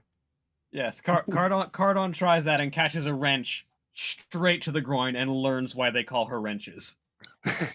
Actually, I would like if Cardon does actually try to do that. I would like. Why are you not opening as a pop out? Come on, stop being wrong. No, look. How else is a monk supposed to have fun in 0G? Yeah. We really should have gotten like a diamond-plated tether to like sling you out of the airlock, still attached to the ship, like you're surfing on a windboard or something. Skis. I always wanted to be Drax. Well, I was thinking more of Tailspin, but yeah. Yeah, There either we go. way. All right, so I would like, just for the fun of it, while Cardon is like attempting to ricochet off of a wall. Not the full length because that's too many monitors and I'm a heavy boy. Make a Constitution saving throw. Sure. 7. So mid jump, as Wrenches is seeing this, Cardon freezes in midair, locked in time, which is plenty of time for Wrenches to come over and apply the wrench for 6 seconds. Yeah, she very, very, very quickly is like, oh no, you fucking, oh good, you're stuck in place. Whack! And nothing happens until 6 seconds pass and your time continues, at which point your momentum's a little fucked. Yeah, Wrenches just like reaches up, brings you down to ground level, and then just hits you. You know what in Breath of the Wild where you stasis things and hit them and it builds momentum from the impact? Yep. That's Nope. basically what just happened with Wrench's wrench. Yeah, you are now angled. Your momentum is now downward, and at floor height. So face meets floor, and begins to scrape. It's just from one side, from the other side of the room, Durak is just like sort of fiddling with his book and just idly reaching into the air and twisting magic runes that appear around his fingers. I mean, ultimately, Cardon's fine because he's made of stone, but Yeah, it doesn't hurt him. It doesn't hurt. Yeah, it none, just makes a horrible noise. none of this hurts him. It's just, something went wrong. it's a stern warning from Wrenches to not mess around with her ship. It's when the kid is playing with the tennis ball, bouncing it up against the wall repeatedly, and you're like, "Hey, knock that shit off!" Except knock the shit off was knocking me out of the air because I'm the tennis ball.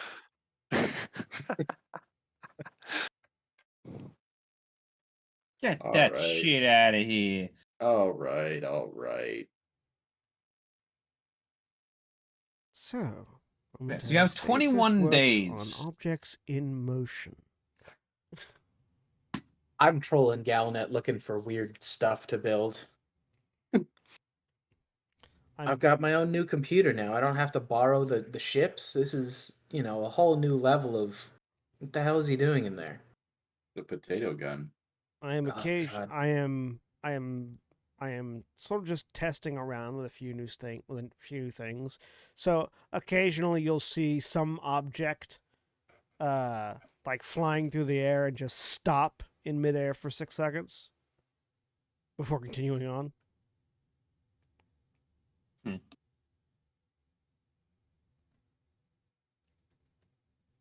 there any particular interactions that are needed over the course of the next 21 days?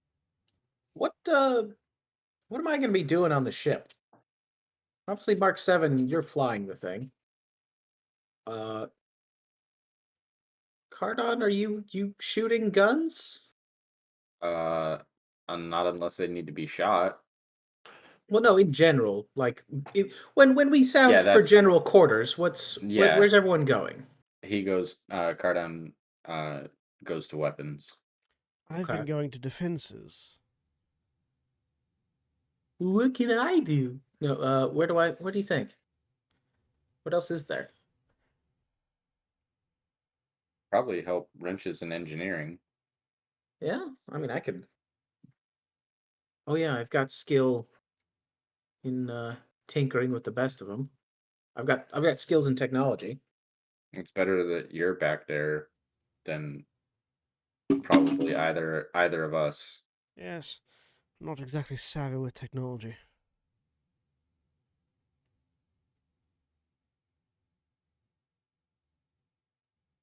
She's not going to share her chair though. No, Of course she it's her isn't. chair. Okay, I'll. We've got some time. I may make a new chair. You could also just sort of discover some hitherto unavailable aspect of ship-to-ship combat and apply yourself there. Well, we seem to have beam weapons, but we don't have much in the way of explosive weapons, so maybe I'll think about that. Do some calibrations and see if you can't create something new. I might be shoving stuff out of airlocks. I feel like there should be laws against that, but we're in the divide, so I guess it doesn't matter. Like World War One fighter combat. The dudes were dropping grenades on each other, and they had single shot pistols and garbage like that. What's World War One? Of course, there's no such thing as down in space. Down is whatever direction you feel like orienting yourself in, really. Down is towards the enemy's gate. Yes. Builds a gate in space.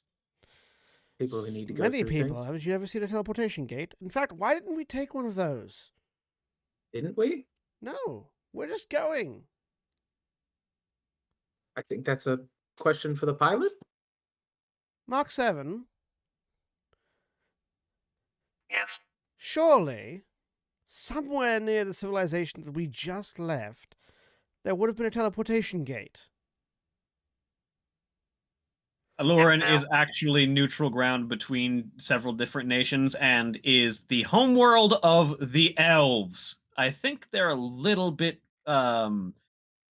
predisposed towards only showing up if you know where to go. I said near, not at.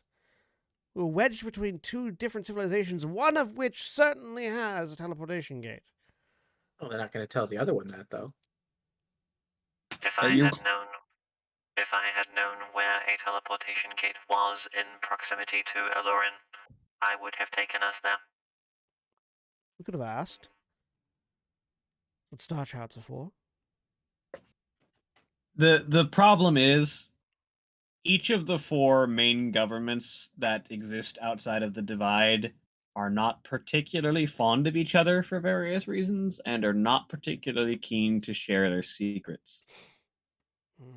Which likely includes teleportation gate frequencies. Yeah.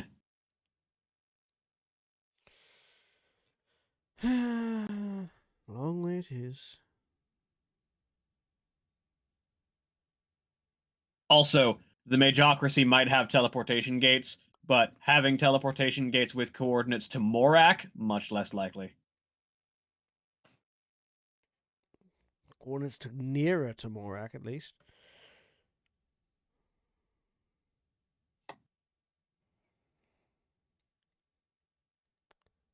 But 21 days pass, either eventfully or uneventfully, depending upon your decided actions within that realm. I'm gonna practice with my energy axe. Um, Be Relatively mixing stuff up uneventfully. in giant barrels, trying to come up with the equivalent of an oil slick to kick out the airlock when someone's chasing us. We've already done this bit. Other than that, I'm good. So, eventually, assuming no one has anything else they need to note, the ship comes out of FTL above the world of Morak, and you are greeted by a world that is equally lush and mountainous.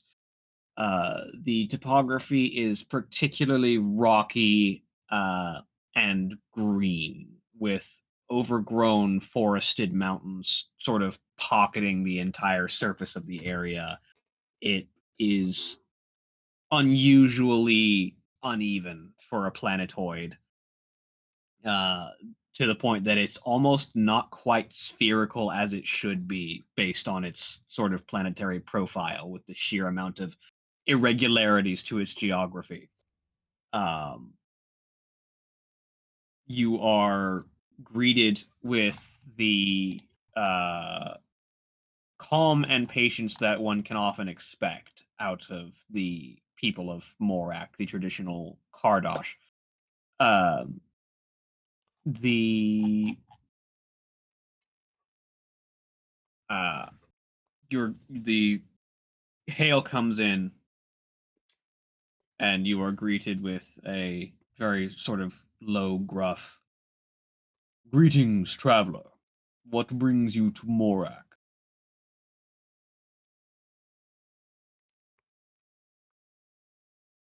We are a company from the Core Adventurers League, here to speak with the captain of the Patient Will. Ah, yes. That would be Vorex's group. Very well. I will ask you to put down at these coordinates, he says, as he puts down as he sends you coordinates for an orbital space dock. Remember,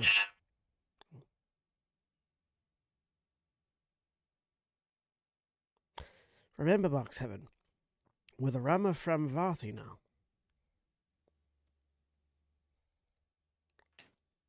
Mark 7 just puts the external mic on mute for a moment. Yes, I know. One thing at a time. So you deviate away from the body of the planet for a bit and sort of circle around until you find this orbital space dock, and you find that there is a larger ship already docked, and it is a dual dock designed for primarily two ships. It's the ship that you're looking at is a massive, almost pill shape design with a faint slant to the front. It looks very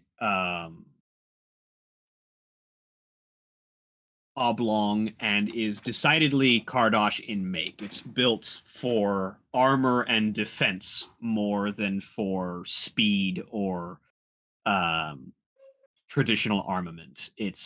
You suspect that if it's a merchant vessel, so it might not have any weapons, but if it does, it's probably a complement of defensive mines more than anything, which is a very common Kardosh munition. It's of course mines. And it looks to be decently well armored, but probably not particularly fast.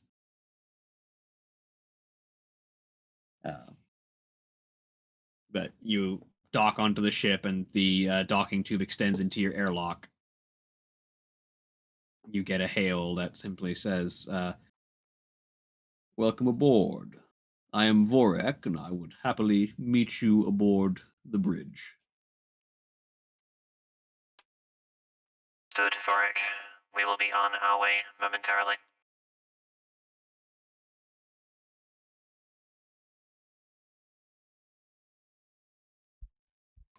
And Mark 7 steps out of the pilot controls.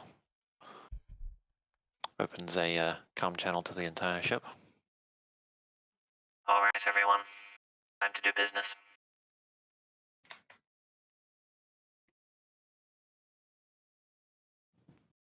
All right. All Yeah. right. Line up at the airlock.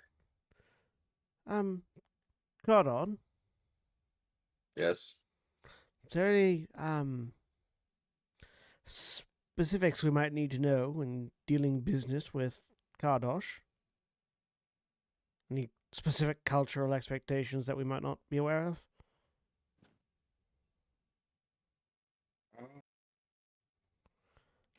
Honestly, I left fairly young, so I don't remember much. The most Kardash are a bit more level-headed than myself. Um, I'm just but thinking of. I was just thinking of my homeland, where, if you are ever, hang on one second, let me look up a name.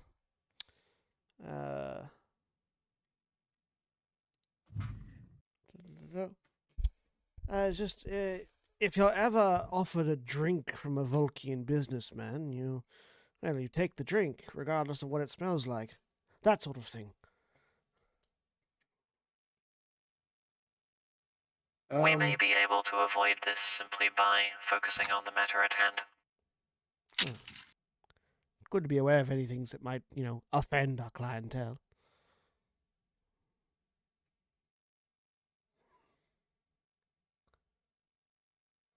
Herschel hits the airlock button. wait. It was the other one.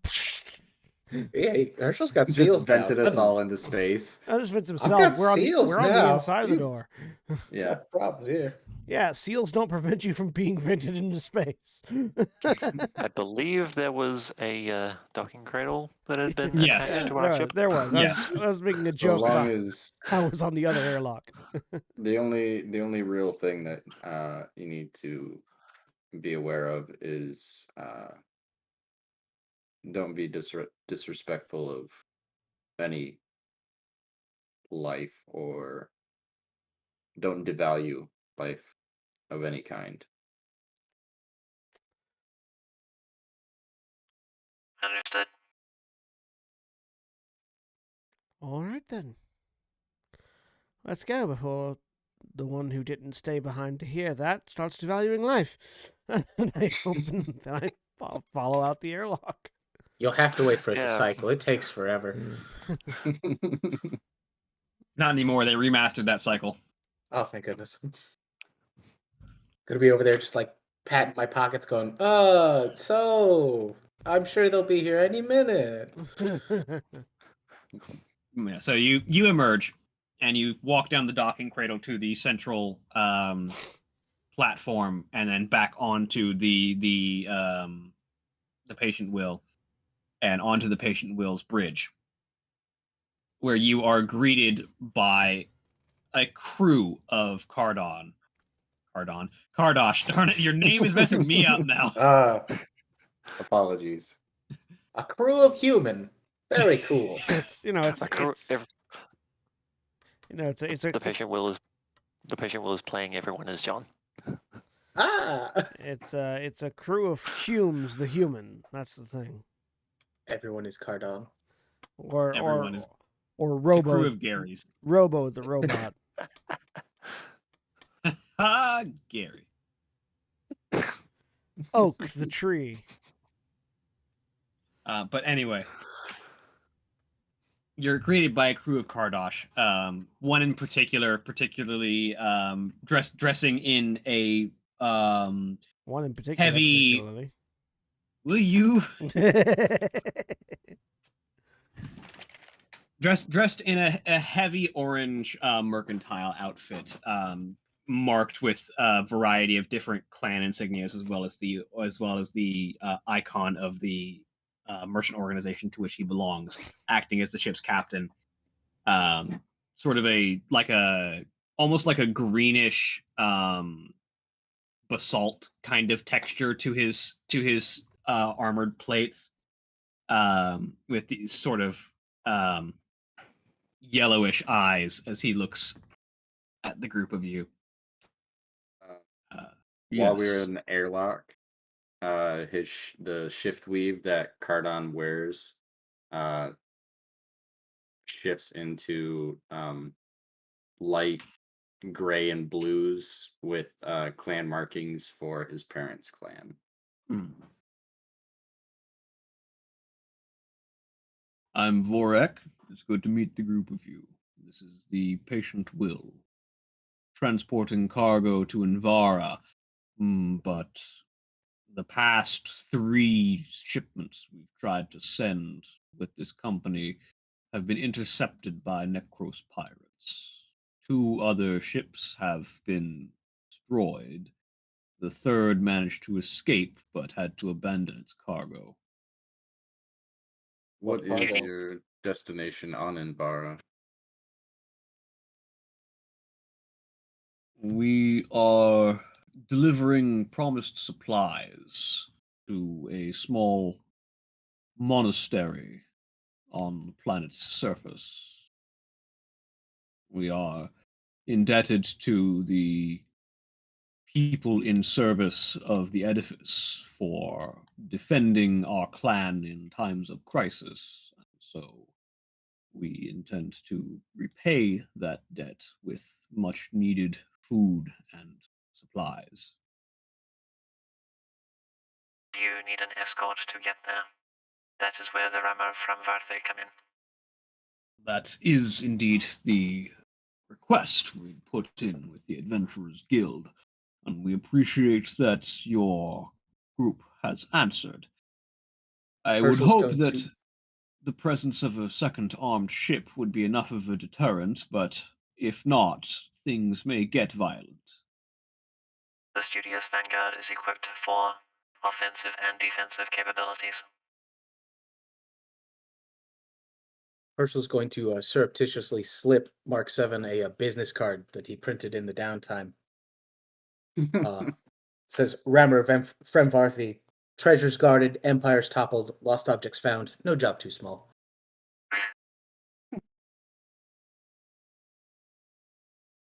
Well, you didn't slide in the what was it, the in Casa Macedent? Fact, it's there, but it's on the back, underneath our communicator number. Very tasteful.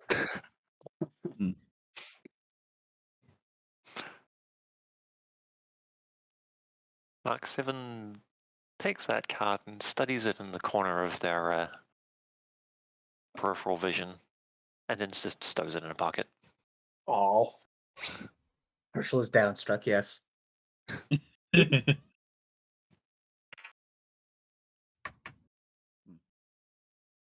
But our ship is nearly fueled and ready to go. If you have any questions before we leave, now would be the time to ask. Was there a specific? Sorry, this may have been said, and I may have missed it in all the excitement. Was there a specific area of the journey where the attacks are occurring more frequently? Is this in the middle of the trip, just before landing, just after leaving, local space, deep space, middle of the divide? Most of the distress Onvar? signals that we've received from our previous ships have occurred just leaving the space of the Confederation of Tribes and entering into the divide. They get pulled out of hyperspace by pirate signal and are forced into either combat or surrender. Okay, so the pirates are able to drag ships out of FTL. Have you It is tried not an to? uncommon tactic for pirate ships. Anything of sufficient gravity mass, either planetoids in the middle of, either planetoids dragged into the path of trade vessels or artificial gravity wells, can pull starships from FTL by triggering safety responses. Have you Going to determined? ask if you've tried to override your interdiction protocols and just skate on past. Unfortunately, doing so would put us at risk of, say, diverting by the gravity such an errant object would have on our ship, and only a few degrees diversion could send us careening into a star. Yeah, That sort of. is true. Yeah. Interdiction protocols are there for a reason. Um, have you determined? Interesting. How I assume they're not using the same route every time. We attempt to use different ones, but So how these are they? pirates appear to be prowling the general venues towards Invara. Are they able to determine which ship is the trade vessel, or are they interdicting sort of everyone? It is difficult to say. The ship has invariably pursued the vessel that has been sent each time, without fail. We are uncertain how they are finding our ship. I guess. Do you know if it is one specific vessel attacking your fleets? Or part of a larger group? We have received reports of the same ship each time, identifiable by the massive gash along the side, obscuring what was once its hull markings, with a enormous rent that delves deep into the bowels of the ship. Mhm. So I guess we should follow behind rather than in front, because they might just skip. If they know which ship is the trade ship, they might skip us and stop them while we're still in FTL.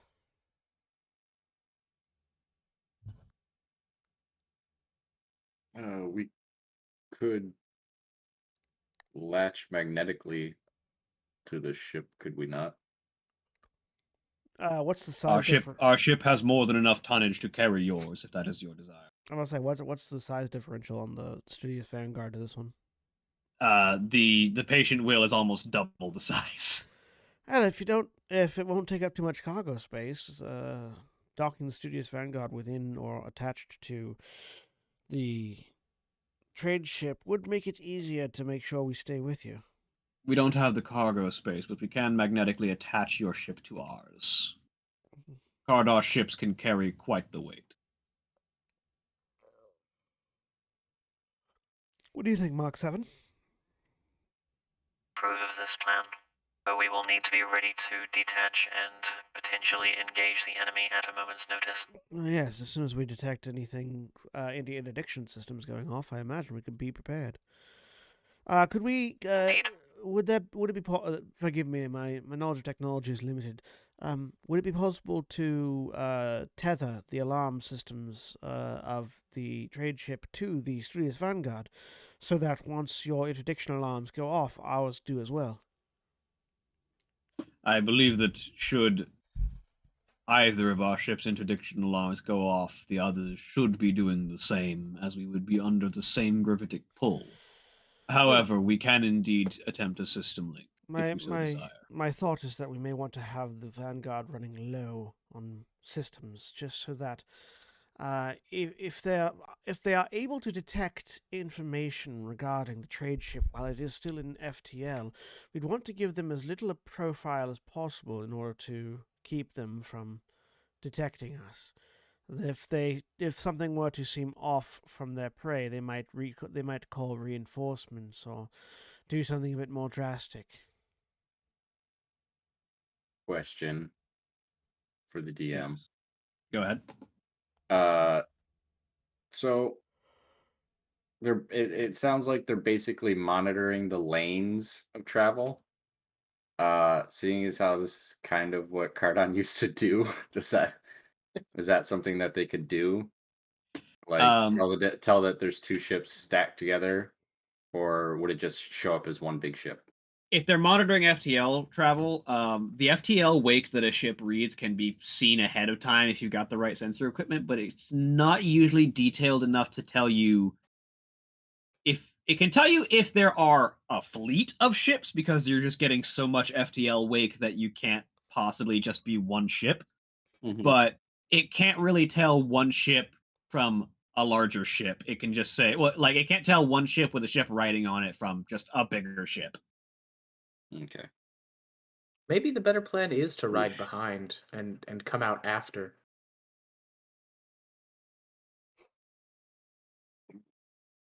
So you should be relatively safe to ride with them because there's not really much in the way of FTL wake detection that can Oh, right. I just mean like for tell surprise the sake. difference. Like if they think it's going to be another easy hit and run, and then we come out all guns blazing on them. Well, I mean, that's the objective, but I fear if we follow behind, there are things that could go wrong that we might not be aware of. We could Indeed. miss the mark entirely, but if we're latched on, they'll just see another large Kardash ship. Right, latched on, but powered up and running and ready to go at a moment's notice? Maybe not. We can run the Vanguard on low emissions until such time as we are pulled out of FTL, at which point we can go loud. I am certain the transition would be swift. Okay, if you're confident.